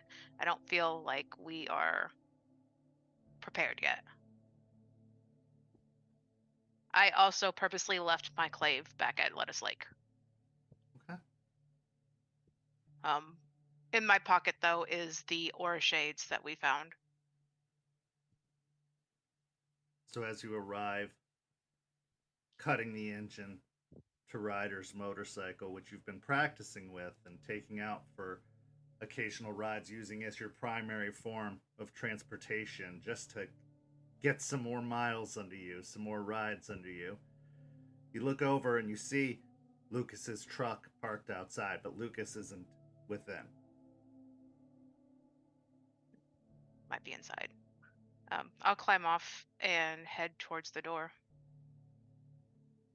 Lucas, from inside, you can hear the squeaking of the steps that lead up to the porch as Jester approaches the door.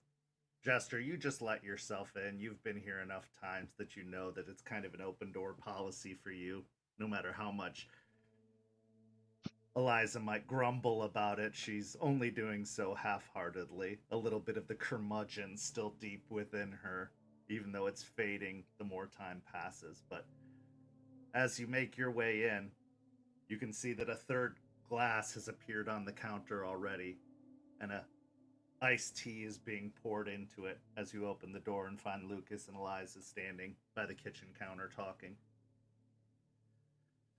Jester, come in. Hello. I'll shut the door. I'm sure you're thirsty after a hard ride like that. A little She bit. holds out the glass to you. Take it and down a few gulps. So, what is the assignment today? Scouting, I believe. Keeping an eye on the Get and their cairn. How big is a cairn, Eliza? Depends. They can be a small utility closet. They can be as large as an entire forest. It depends on how well it's tended, how much the spirits have aligned with it. They grow just like anything else. We had one in Chicago that was an entire building. Okay. Well, I know last time Aiden and Joseph went together, they ended up accidentally stumbling into it. So I'm hoping we don't do that. That would be for the better. It's as good as trespassing. Many don't take kindly to that.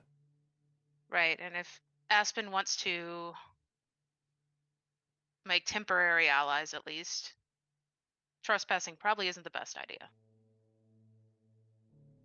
So how am I to assist you in this matter? I'm not exactly the stealthy, sneaky, scouty type. No, but we were hoping to have you there to be able to see into the Umbra. I mean, I have these glasses. I'll take them out, but I don't think they do what you could do. I would certainly be willing to assist. I just hope to not be a liability if things go south.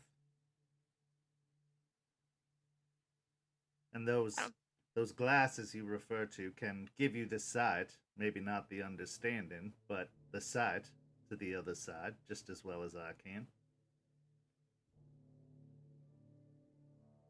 Although I suppose 4 sets of eyes are better than 2.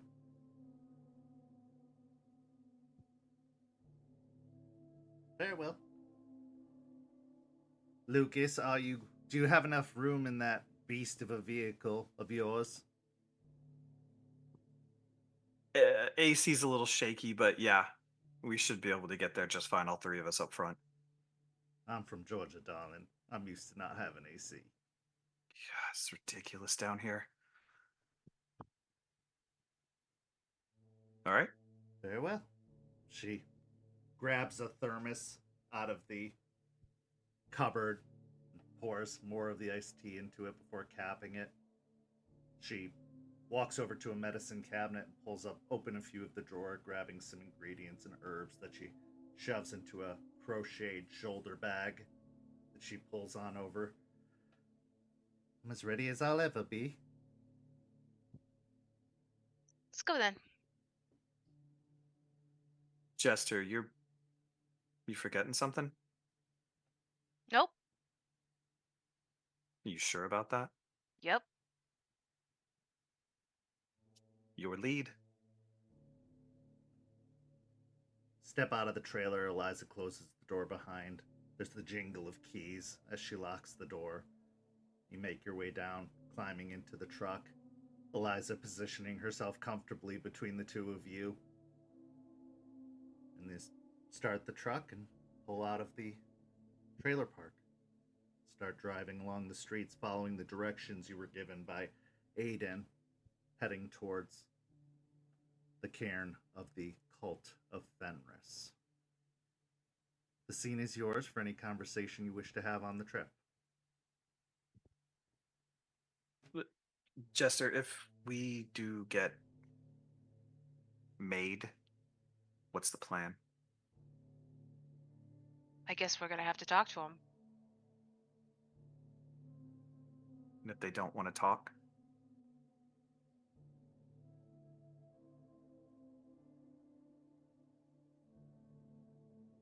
We could either retreat, I suppose, or fight, but I would prefer not fighting.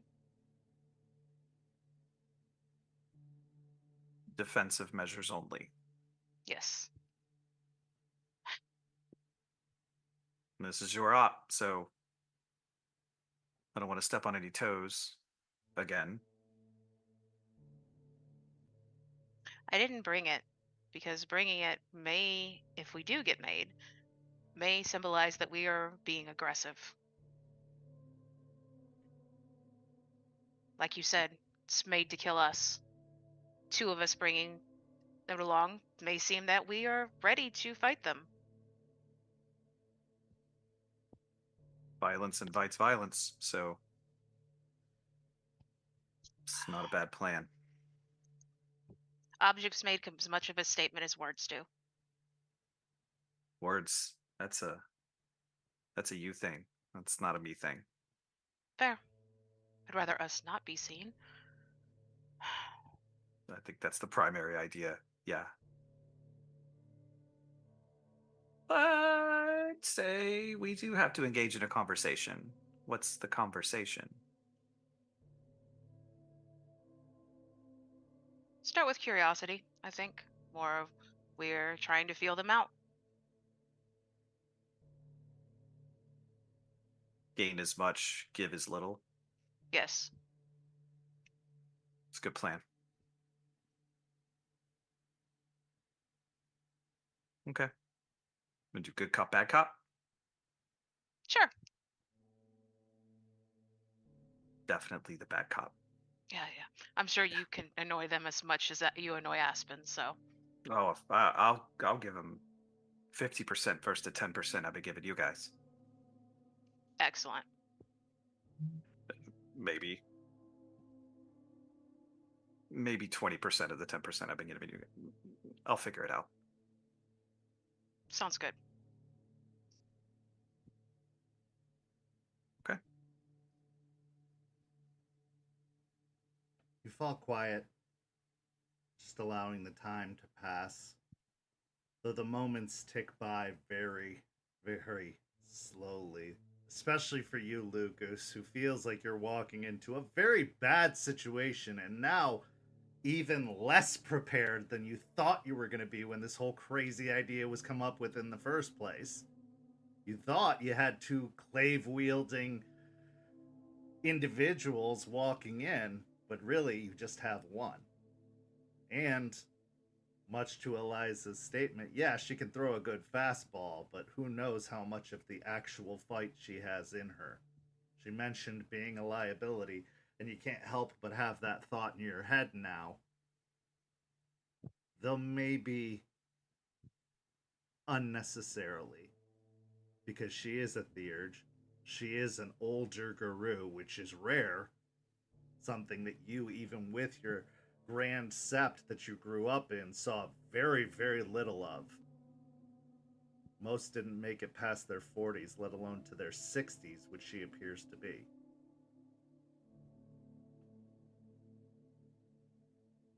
About 15, 20 minutes go by, and you're at an intersection where you know one more left, and the RV park will be on your right. Lucas, you're paused at the intersection waiting for the light to change. What would you like to do? When the light changes, I'm not going to make the turn. I'm going to drive a little bit past, probably maybe a half mile down the road. And then I'll pull off to the side. Okay. Question. When we've gotten close, I know the turnoff is there. Were there any other businesses near the park? Gas stations, bars? You're getting more towards the outskirts of the city where businesses are a little further and fewer between. You're seeing a lot more industrial area, a lot more factories and plants and other different, business oriented locations. Not a lot of homes, and if there are homes, they have a surprising amount of property considering how close to the coast they are. You're seeing a lot more farms, a lot more spacious land in where you're located. They don't seem to be too close to the city as your cairn is, which is surrounded by neighborhoods, homes, businesses. This one seems a little bit more out there. So there are a few businesses, but not directly next to or close to the RV park. The RV park took a good parcel of land where they could fit in as many RVs as they could and spread them out. All right.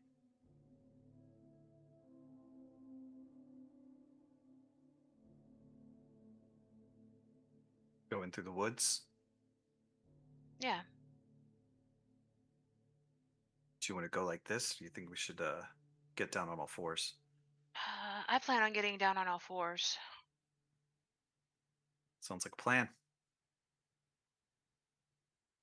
Climbing out of the truck, leaving it parked off at the side of the road, you both make the transition as you go down into a ditch that enters into some woodlands. Dropping down into all fours, your senses becoming sharper, your awareness casting a wider net, your steps becoming lighter.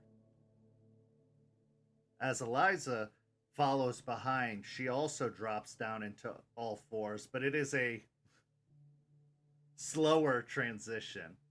Almost like somebody having to stretch out after being cramped for so long. And when she does drop to all fours, she ends up being a very gray with shocks of silver and white throughout the fur wolf. And at first, you see her kind of drop back on her hind legs, stretching out her forelegs, stretching out her back and her neck. And you can hear little pops and crackles go down her spine as if she'd been cramped up for far too long. But eventually she grows light in her pacing and her footwork as she falls into stride, keeping a little bit behind the two of you who move ahead. Going into the woods, go ahead and roll me a dexterity and stealth, as you were trying to approach as quietly and carefully as possible, also trying to obscure yourself from any other cars that might be on the roadway.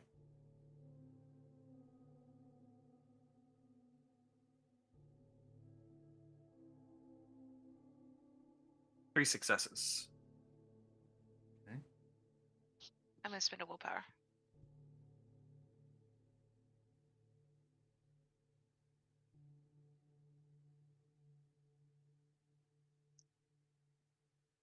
Four successes. You take to the trees like Oh, if wait. you're... Oh, yeah? That's a crit. Sorry. Okay. So that was 6 successes. Well, Jester, it feels like you're sliding into a warm bath. That's how comfortably you slide into the woods. Lucas, it's a little more jarring. You're used to more urban environments. There's not exactly a lot of natural wilderness near Chicago. So this is still a little unusual for you, even though all of the advantages of the space, all of the cover provided by the trees, this does seem advantageous, but it does feel very foreign and unfamiliar to you. But you do start slinking your way, figuring out the good places to move, to step. Eliza, following your path, also seems to be a little rough at first, as if she hasn't walked these woods in a good while, but eventually she is moving very deftly through the trees, to the point that at one point, both of you lose sight of her altogether. As you continue to stalk, trying to figure out the direction that you're heading in, roll me a wits and survival check as you are trying to orient yourself as to the direction you want to find your way towards the RV park.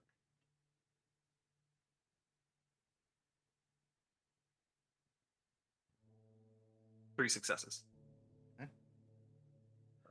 Lucas, you have a pretty strong sense of direction, trying to take the signs from the trees around you, trying to feel out nature, where the wind is blowing from, where the position of the sun in the sky is. You do orient yourself pretty well to know that you went a certain distance south and that the RV park you're going to is probably to the northeast, which is the direction you start cutting in. Jester, you also orient yourself. It's a little bit later, so Lucas ends up moving in advance of you in the direction of the RV park, but you, following his lead, are able to catch up and stick fairly close as you start moving closer and closer to the RV park.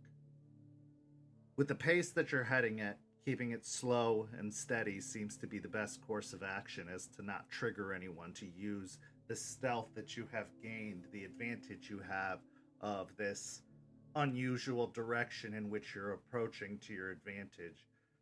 You slink closer and closer through the woods until up ahead you can see the trees are becoming more and more sparse, a little more spread out, as if they're approaching a clearing.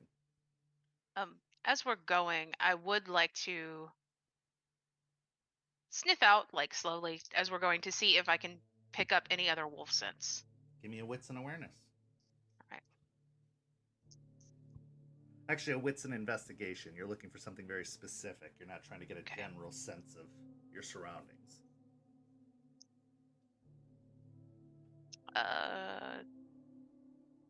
2 successes.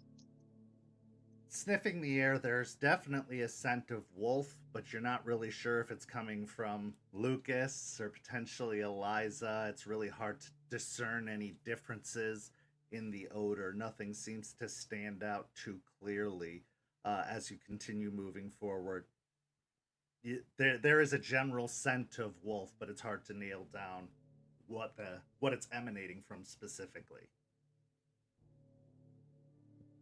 You eventually approach the clearing, and off through the clearing itself, you can see the makings of several of these RVs parked in various lots throughout this area. You can see trees cut down to the base, clearly a part of the clearing effort they used to try and make this space habitable and useful towards it. But a part of you can't help but feel a little revolted at the sight of this, because this is exactly what caused the problem. This is exactly what is killing Gaia, is the ever expansion, the continued development of an area where there's plenty of homes that are abandoned. There's plenty of spaces that are already clear and open. Why cut down a wilderness to create a space that could have easily just been located elsewhere? But as we all know, that's not how bureaucracy and politics work.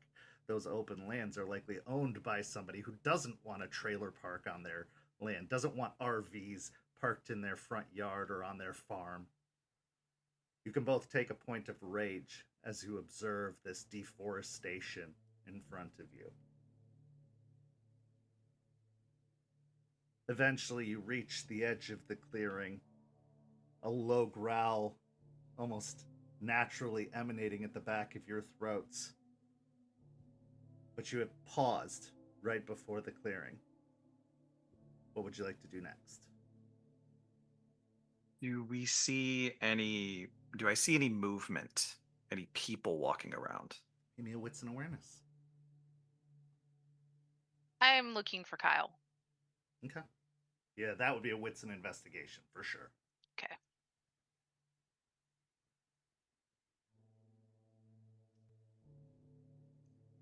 You know what?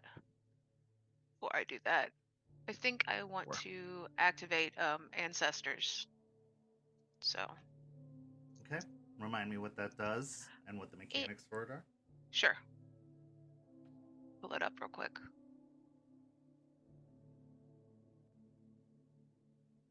So, since I have 3, I get to roll 3 dice. Since it's a what would Ryder do sort of thing, my difficulty is 2 because I'm trying to contact a specific person. Okay.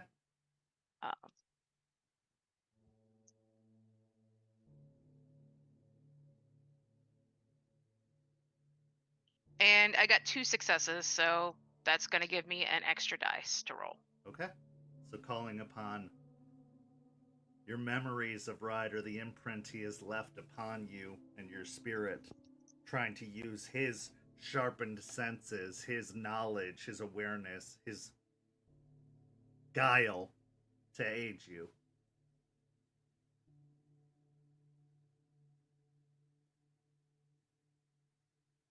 Three successes. 3 successes. And how many for you, Lucas? 4. 4 successes. With your wits and awareness, the way you're approaching the campground, most of where you're going to be entering from is currently open, vacant lots. Since it's summer up north, a lot of the snowbirds who would call this home during the winter season have moved on. So there are vacancies within this particular RV park. You can see all the hookups and the parking spots and the dead grass or exposed sand where RVs had once parked several months ago.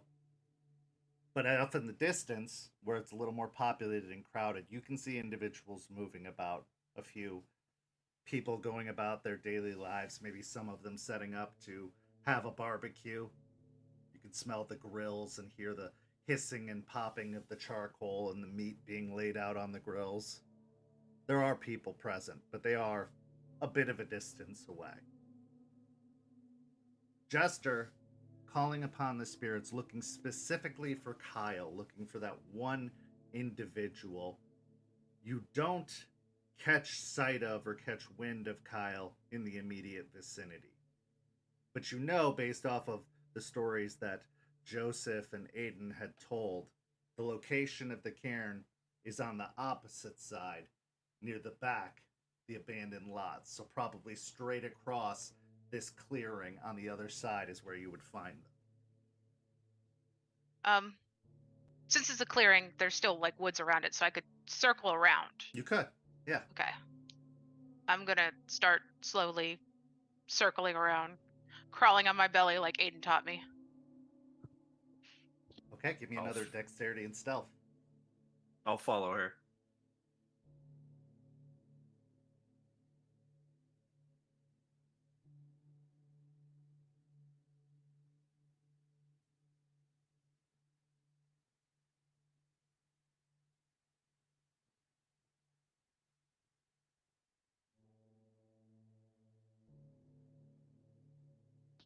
I got another crit on this. Okay. 8 successes. Getting down as low as you can, almost scooting around on your belly. You're not completely laid down on the ground. That would take far too long and make far too much noise. But you get down and crouch as low as you can using whatever foliage and plants and low-lying cover you can to skirt around the outside of the clearing, making the long trek around the edge, getting closer and closer to the area. As you draw closer, eventually you do see a trailer off in the corner, another one of these RVs parked off in the corner with no other RVs remotely close to it. Most of the others are parked back near the front for easy access to the road. But this one is parked very purposefully towards the back corner. Roll me a wits and awareness, both of you.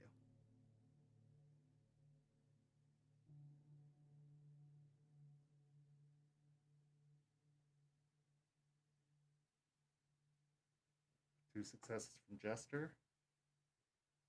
5 successes from Lucas. Jester, with your eyes primarily focused on the trailer, you don't see any apparent movement, any obvious presence of anyone nearby. There's no lights on even in the trailer right now. It is cast in darkness, though it is still early enough in the afternoon that the normal daytime light probably is enough illumination even from within. Lucas, however, in the woods up ahead, you do see another wolf prowling, and it is not Eliza. In fact, it's got very, very thick brown fur that stretches out across its lupine form. It is prowling through the woods also very slowly and very carefully, but does not seem to have noticed your approach at this point. I'll scoot up behind Jester and just kind of bumper with my muzzle, and then kind of motion in the direction that I see the other wolf.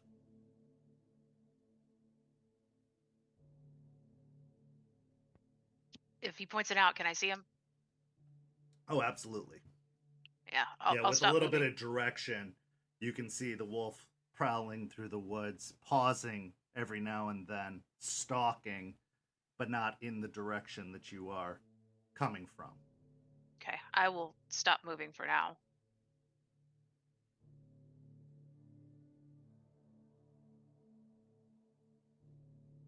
Can I see anybody moving around in that vicinity? Not where the wolf is, but where the other trailer is, that might have a cell phone, or anybody talking on a phone, or a walkie-talkie for that matter. Any kind of electronic communication device they may actually be using at the moment. Give me a wits and investigation.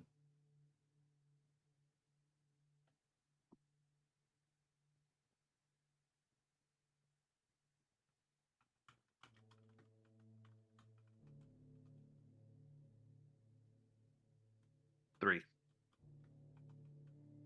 Okay. With 3 successes, as you peer upon the trailer, studying it a little more, watching, looking for any individuals that are skulking nearby, you do see an individual walking further down this dirt-laden road, this packed dirt, walking along the road as if they're just taking a stroll around the park, but they are carrying a phone that they seem to be talking on as they are walking. I'm going to activate Spider Song and Okay. attempt to listen in on that conversation. And Spider Song is, by listening to the vibrations of the Weaver's web, the werewolf can eavesdrop on any kind of long-distance verbal communication, whether sent airborne signal or through wired connection. I must be aware of the conversation, although I don't need to know the identities of the people. And it is a willpower point and a resolve plus wisdom roll. Okay, so projecting your will, sending your senses outward, trying to attune your hearing specifically in the direction that this individual is walking and talking. Go ahead and make the roll.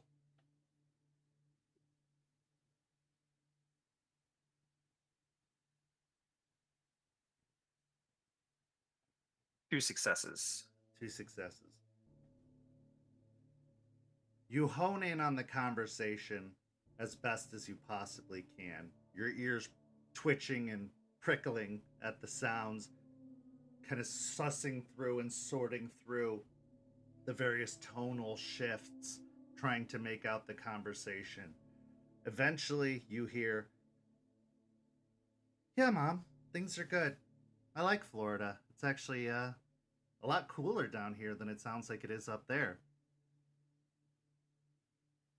And continued small talk coming from the individual as they continue walking. You can see that they are a young woman, probably about 5'9", wearing short, frayed shorts and a crop top. They're fit, not overtly muscular. They don't seem to be, built like a brick shit house, but rather they're in shape and they seem to put an effort to do so. They've got a messy bun of bleach blonde hair atop their head that is tied back. They're not wearing any makeup and don't seem to be adorned in any way. They're just wearing tennis shoes with ankle socks that just pad along in the dirt with a routine nature as if they've done this many, many, many times. I'll keep my ears tuned into that spider string on that and just wait for Jester's lead. I'm watching the wolf to see where it is going. It is moving purposefully almost away in the opposite direction towards the woods leading away from you.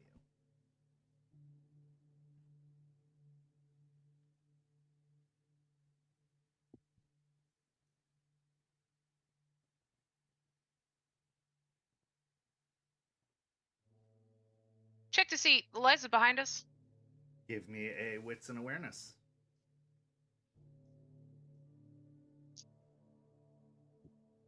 One success. As you attempt to spot Eliza in the woods, trying to ascertain her location, you don't catch sight of her. A lot of the trees provide a great deal of cover in this area, so it's difficult to tell further into the woods behind you. I'll look to Lucas, motion my head like, should we follow him? Now remember, you can communicate in your lupine forms. Nothing too complicated, but you do understand what each other are trying to relay. I'll motion my head towards him. Okay. We'll keep him in sight, but at a decent distance, so it'll be more difficult for him to notice us tailing. Give me another dexterity and stealth, both of you, as you try to tail behind this lone wolf that seems to be stalking into the forest.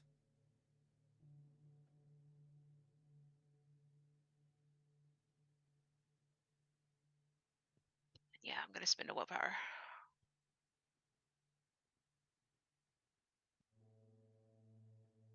Five successes.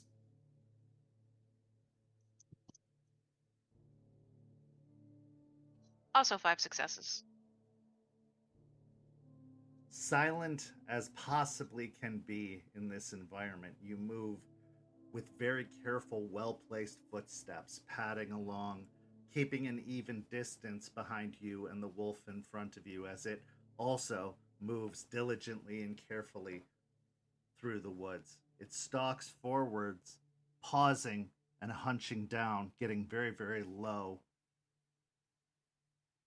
before going into a full-on run, charging forward and tackling what appears to be some kind of prey as you hear a high-pitched squeal ring out through the woods that is very quickly cut off short with a crunch.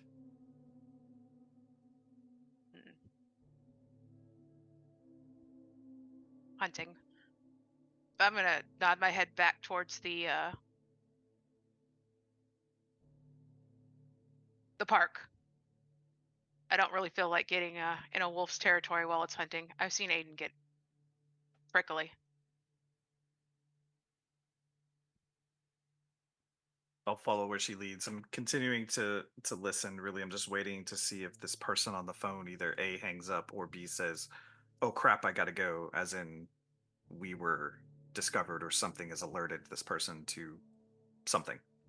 Yeah, the conversation continues, talking about work being good, that they're, that they found a temporary part-time job to hold them over while they look for something a little more permanent, and, how the weather's been nice, it's been sticky as opposed to home, but having heard about this heat wave that's been passing through the Midwest, it is very mind-numbing conversation, and based off of the path it's taking, it seems that they are getting closer towards the end of the dirt road where it hooks around and is going to start making its way back towards the street.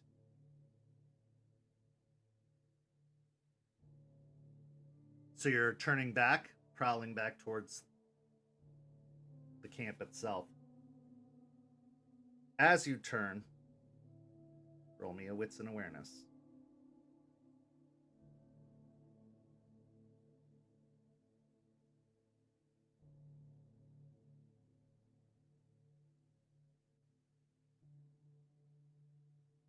Three successes from Jester. 6 successes from Lucas.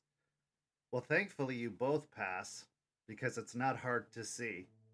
Where surrounding the trailer before was no one, now 5 individuals are standing outside the trail, or outside the RV, in a half-circle shape, pointed directly in the woods and directly in your direction. They're in their human forms currently, but they are a little taller and a little stronger, and among them stands Kyle. Turn and look at Jester. Just kind of give a head tilt. Shit.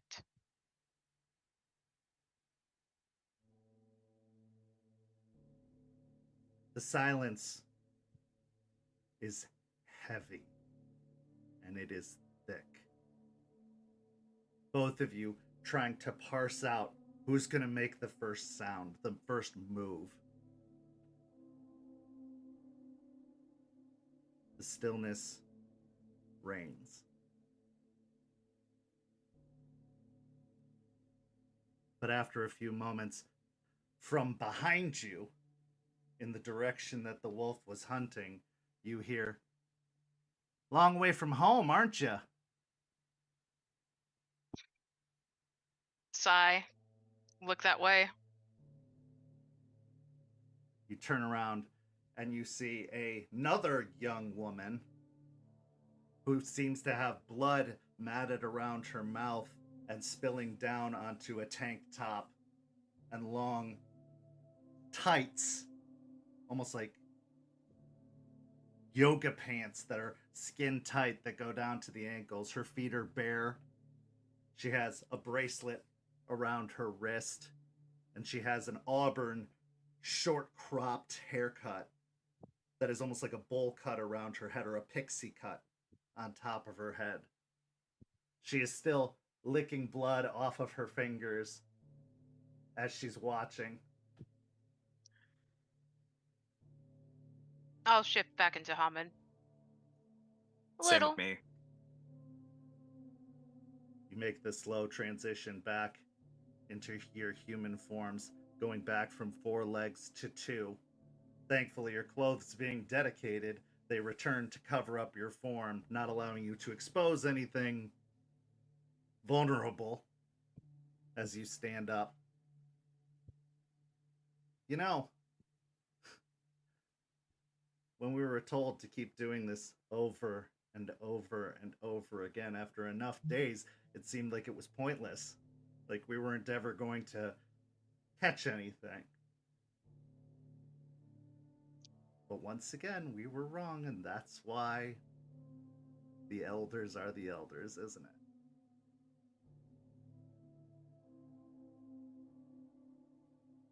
What you doing here? Just looking. For? Well, we're a bit curious about you. I mean, we weren't aware that there were others in the city. As you probably know, the city isn't friendly to our kind. Don't bullshit me. 2 of your other friends were just looking a few months ago. Yeah. We know there aren't a lot others in the city. Like I said, we're curious. Trying to suss you out. I mean, I'm sure your elders are aware what controls the city. and why there aren't many of us there, right? Did they ever tell you why?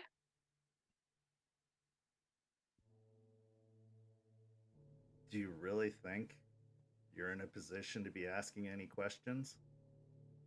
To suss us out anymore? Maybe we should ask you. Do you know what's in control of the city? Do you know what happened here? Yes, I know what happened here. The last sept was destroyed by a leech. Or a few, technically. Then you know there's no help coming for you if you get in the thick of it. No, which is why we're trying to suss you out, because maybe we could have the same goal of getting rid of said leeches. Oh, we most definitely have the same goal. Difference is, we're willing to do whatever it takes. Can you say the same for yourself? What have you done?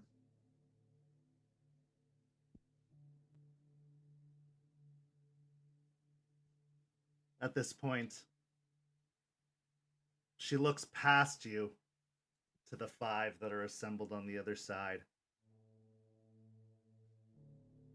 And after a moment, one of them turns and starts running at a tilt towards the young woman you see walking along the perimeter. After a few moments, the individual just full on tackles them to the ground.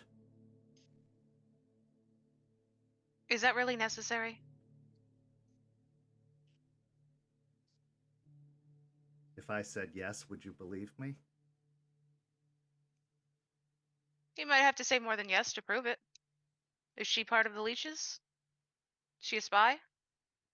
Or are you just shitting in your own yard? Shitting where you sleep? Doesn't matter to you, it's our yard. We can do what we want. You can You're do the what you one who want. came into our yard uninvited.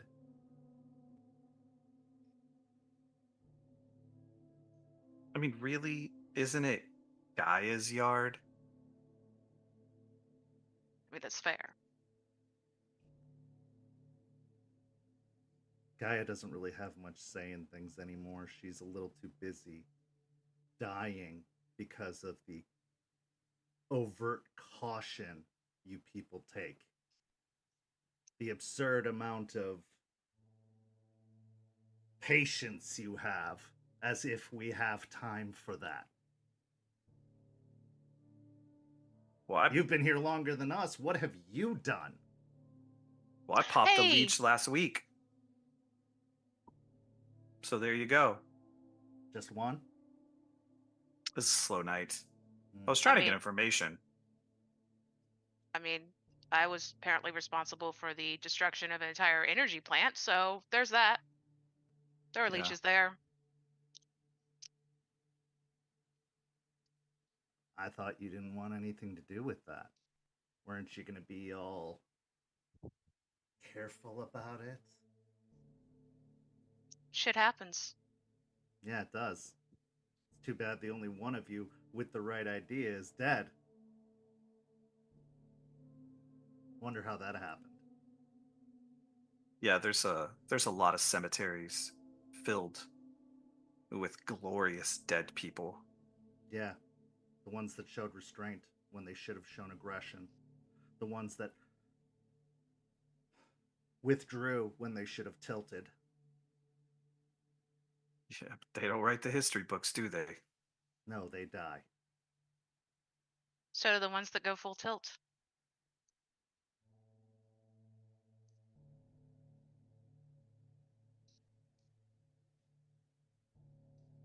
At this point, you hear a dragging coming from behind you. A body being dragged along the ground as the one who'd set off after the young woman just pulls them by one foot, dragging them along the ground behind until they get back to the semicircle with the other 4 and toss them in front.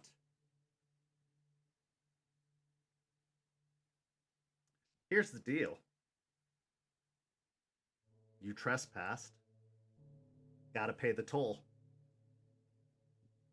So you can either trust me that this is a worthwhile endeavor, that the one I've picked isn't just some sort of dare, or you can refuse. At which point, we have to deal with this little issue of trespass. What's the dare? Killer. She's a servant of the worm. She works for the leeches, and she's been spying on this campground for the last several weeks. Why'd you let it happen?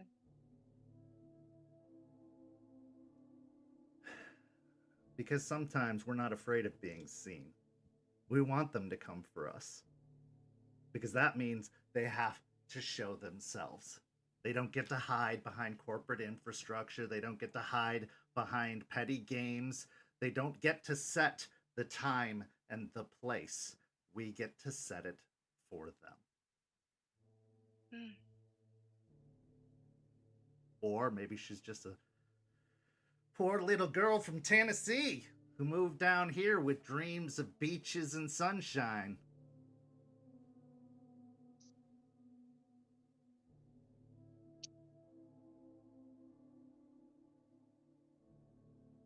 Your call, Jester. You don't have to do it. You know I will.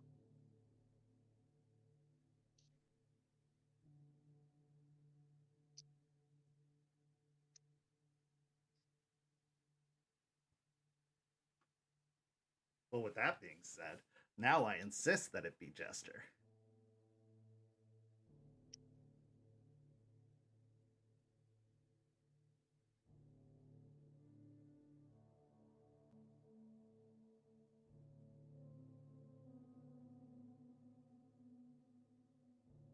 Answer me one question.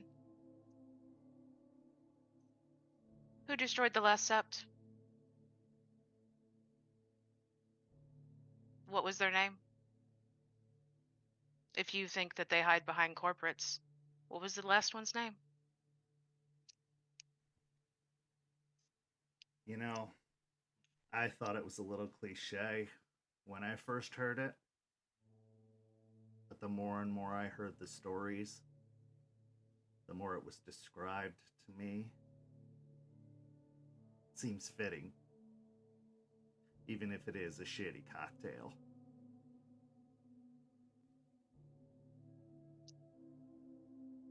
That should be enough for you, I assume?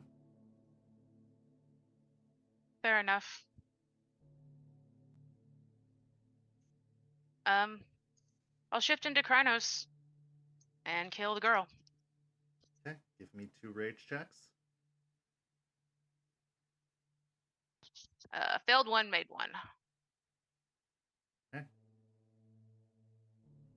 Shifting up into a hulking, feral, bestial form, the fur spreading out over your body once more.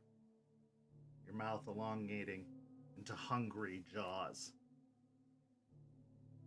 You approach into the clearing, stalking closer and closer to the young woman. The 5 that stand nearby don't even twitch at the sight of your large Krynos form, but they also seem like they're at the ready should things go sideways, should you try to pull a fast one. You approach Ari. the woman. Yep, go ahead.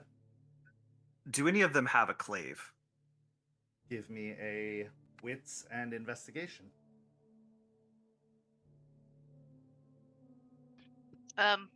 Jester is retreating more into Ryder at this point. Okay.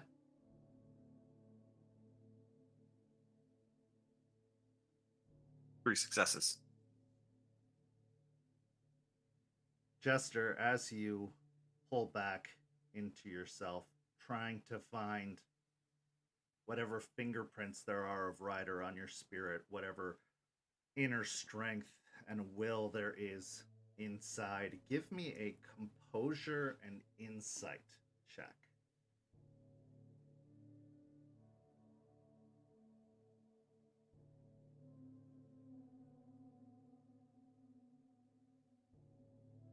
Three successes.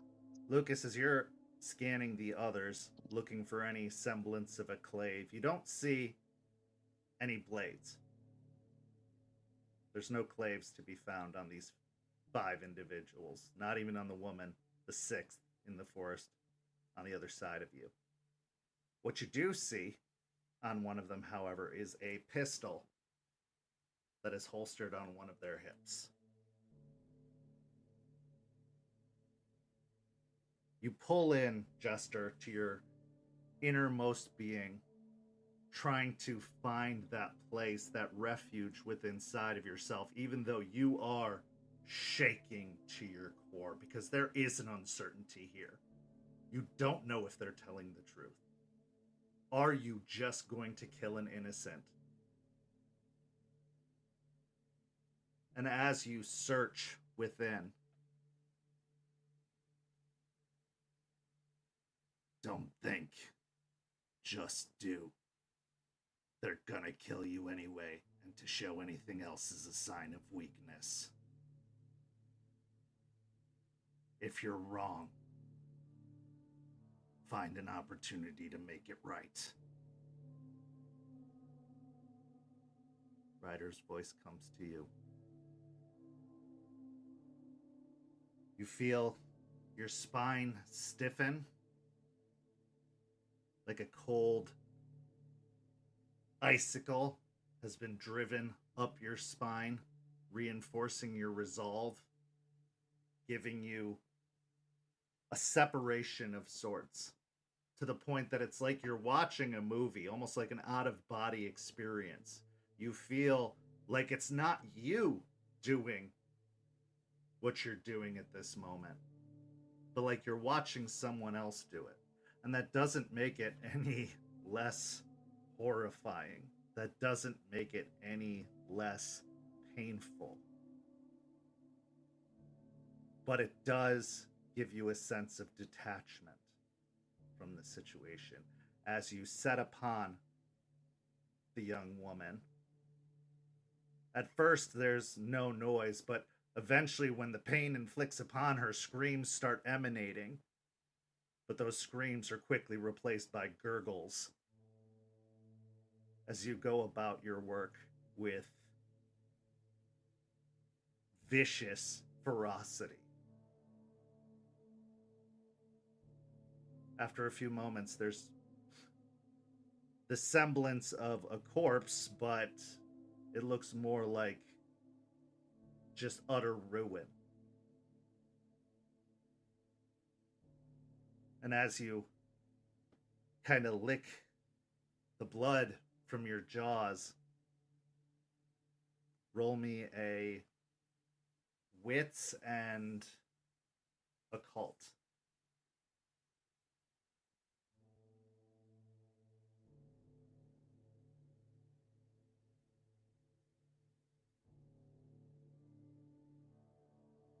Two successes.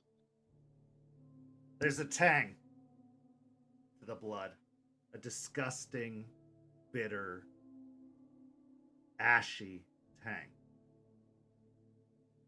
It's not what you'd expect a full vampire's blood to taste like. That's completely unfathomable. But there are notes of it, odors of it. A kind of residue of the worm upon the blood in your mouth, to the point that it starts to roil your stomach. Give me a composure and stamina. Lucas, have you stayed tuned in to the phone call despite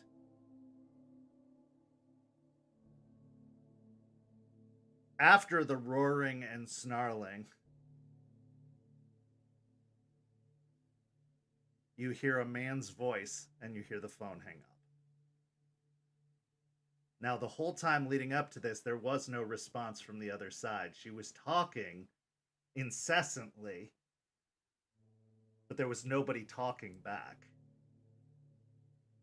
But you hear a heavy male sigh and a click on the phone.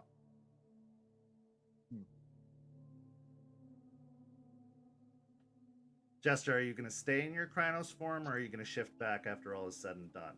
I'm gonna shift back after all said and done. What was the result of your roll? 7 successes with a crit. 7 successes with the crit. Despite everything inside you wanting to reject anything in the contents of your stomach, possibly even the contents of your soul at this point, you keep your composure and you shift back. Then I'll spit out the blood on the ground. I guess you were right.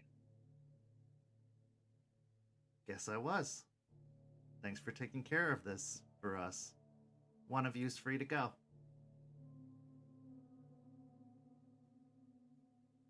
How does the other one get free? Depends. I couldn't go back to the elders saying that I came back with nothing, that I just let you both leave, so one of you is going to have a chat with them when they get back. It's up to you which one. Although if you want, we could take the old lady. She thinks she's being clever. She is. So which will I'll it stay. be? Oh, good. Sounds wonderful. Well then, you're free to go, Mr. Shaw. Thanks for visiting. Hope you got what you were looking for. And, we'll get Jester back to you one way or another. He'll pause there for a second. He's just eyeing the one with the gun. He's not taking his eyes off anybody else. And then he'll turn and look at the one with the blood on their mouth and the back of the rest of them. Get yourself a duelist. Might come in handy later. Sure it might. I'll keep that in mind. I'll pass the word along. I'll keep you guys in mind. Jester, I'll see you soon. I'm not. I'll head back into the woods.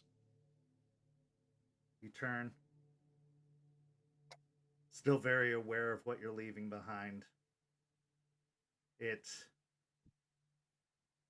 feeling like a bit of a burden, which is unexpected for you. Despite the fact that these individuals are still very new to you, they didn't outright reject you, which is a feeling you've gotten very used to. You've gotten used to being looked at, not just with suspicion, but outright disgust and shame. So as you make your way out of the park, into the woods, back towards the direction of your truck, it is like a string being pulled from behind you, trying to beg you to go back, to do the honorable thing and fight to the death to try and free her, but that's likely what would happen. Because even with a clave, one of the strongest weapons of the Guru, against 6, it's probably not enough. You might take 1 or 2 down. But it wouldn't be enough. You make your way back to the truck. And as you arrive, you can see Eliza emerge in her lupus form further in the woods. As she shifts back, she looks very, very troubled at this development, but she says, "There were others on the other side. They were baiting That's what I was you. afraid of. Yeah. You did the right thing. Jester's smart. She's clever. She'll be all right. But we have to get back and tell the others as quickly as possible." I got one little thing. One little present I want to leave for them. Let's hop in the truck. I gotta find a payphone. Climb into the truck. You start driving. Payphones aren't easy to find, to say the least. They're becoming less and less noteworthy. The more technology advances, the more the Weaver gets its claws into things and becomes more mobile. But eventually, along a run-down gas station, still near the outskirts, you do find a bank of payphones just outside of the gas station. Pulling over. Who are you going to call? Lucas is gonna make a call to 911. Okay. And he is going to report a murder and drug activity at the RV park. Okay. With that, this scene will come to an end. We'll transition once more to just outside of those same chained, padlocked doors we saw last week. It looks like some new chains have been added, trying to secure the doors even more, but they rattle and they shake as if a battering ram is hitting them from the other side with each go. Here we find Mary. And here we find Bateman. Mary looks at the doors and looks back at Bateman.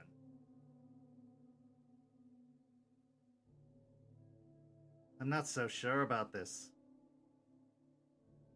What are the others gonna think?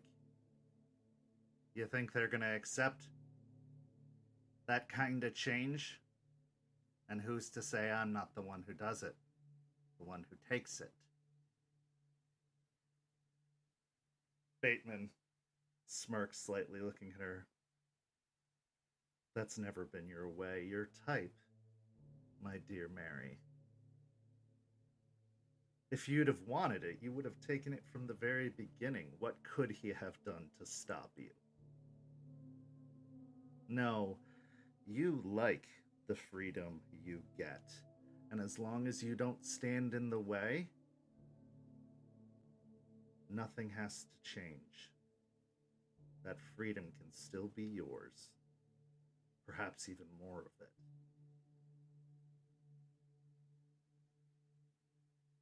She eyes him, looking him up and down, before just giving a snort and turning and walking away. Bateman looks towards the doors.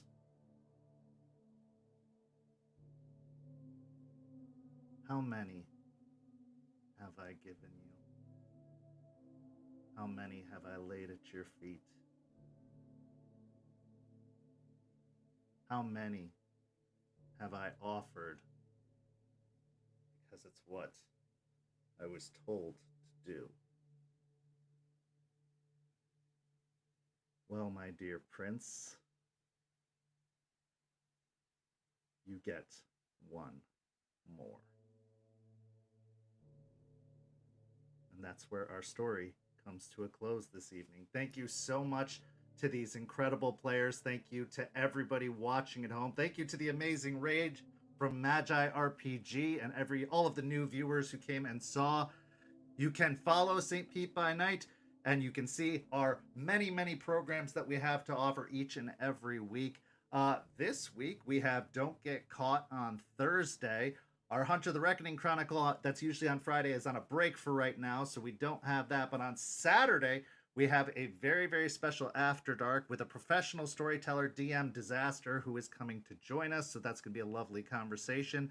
On Sunday, we have Bloody Strings, and next week on Tuesday, we'll be back with episode 31 of Rage Across Tampa, so stay tuned for that. Go follow St. Pete by Night on all the social media listed down below, and have a lovely evening. Good night, everybody.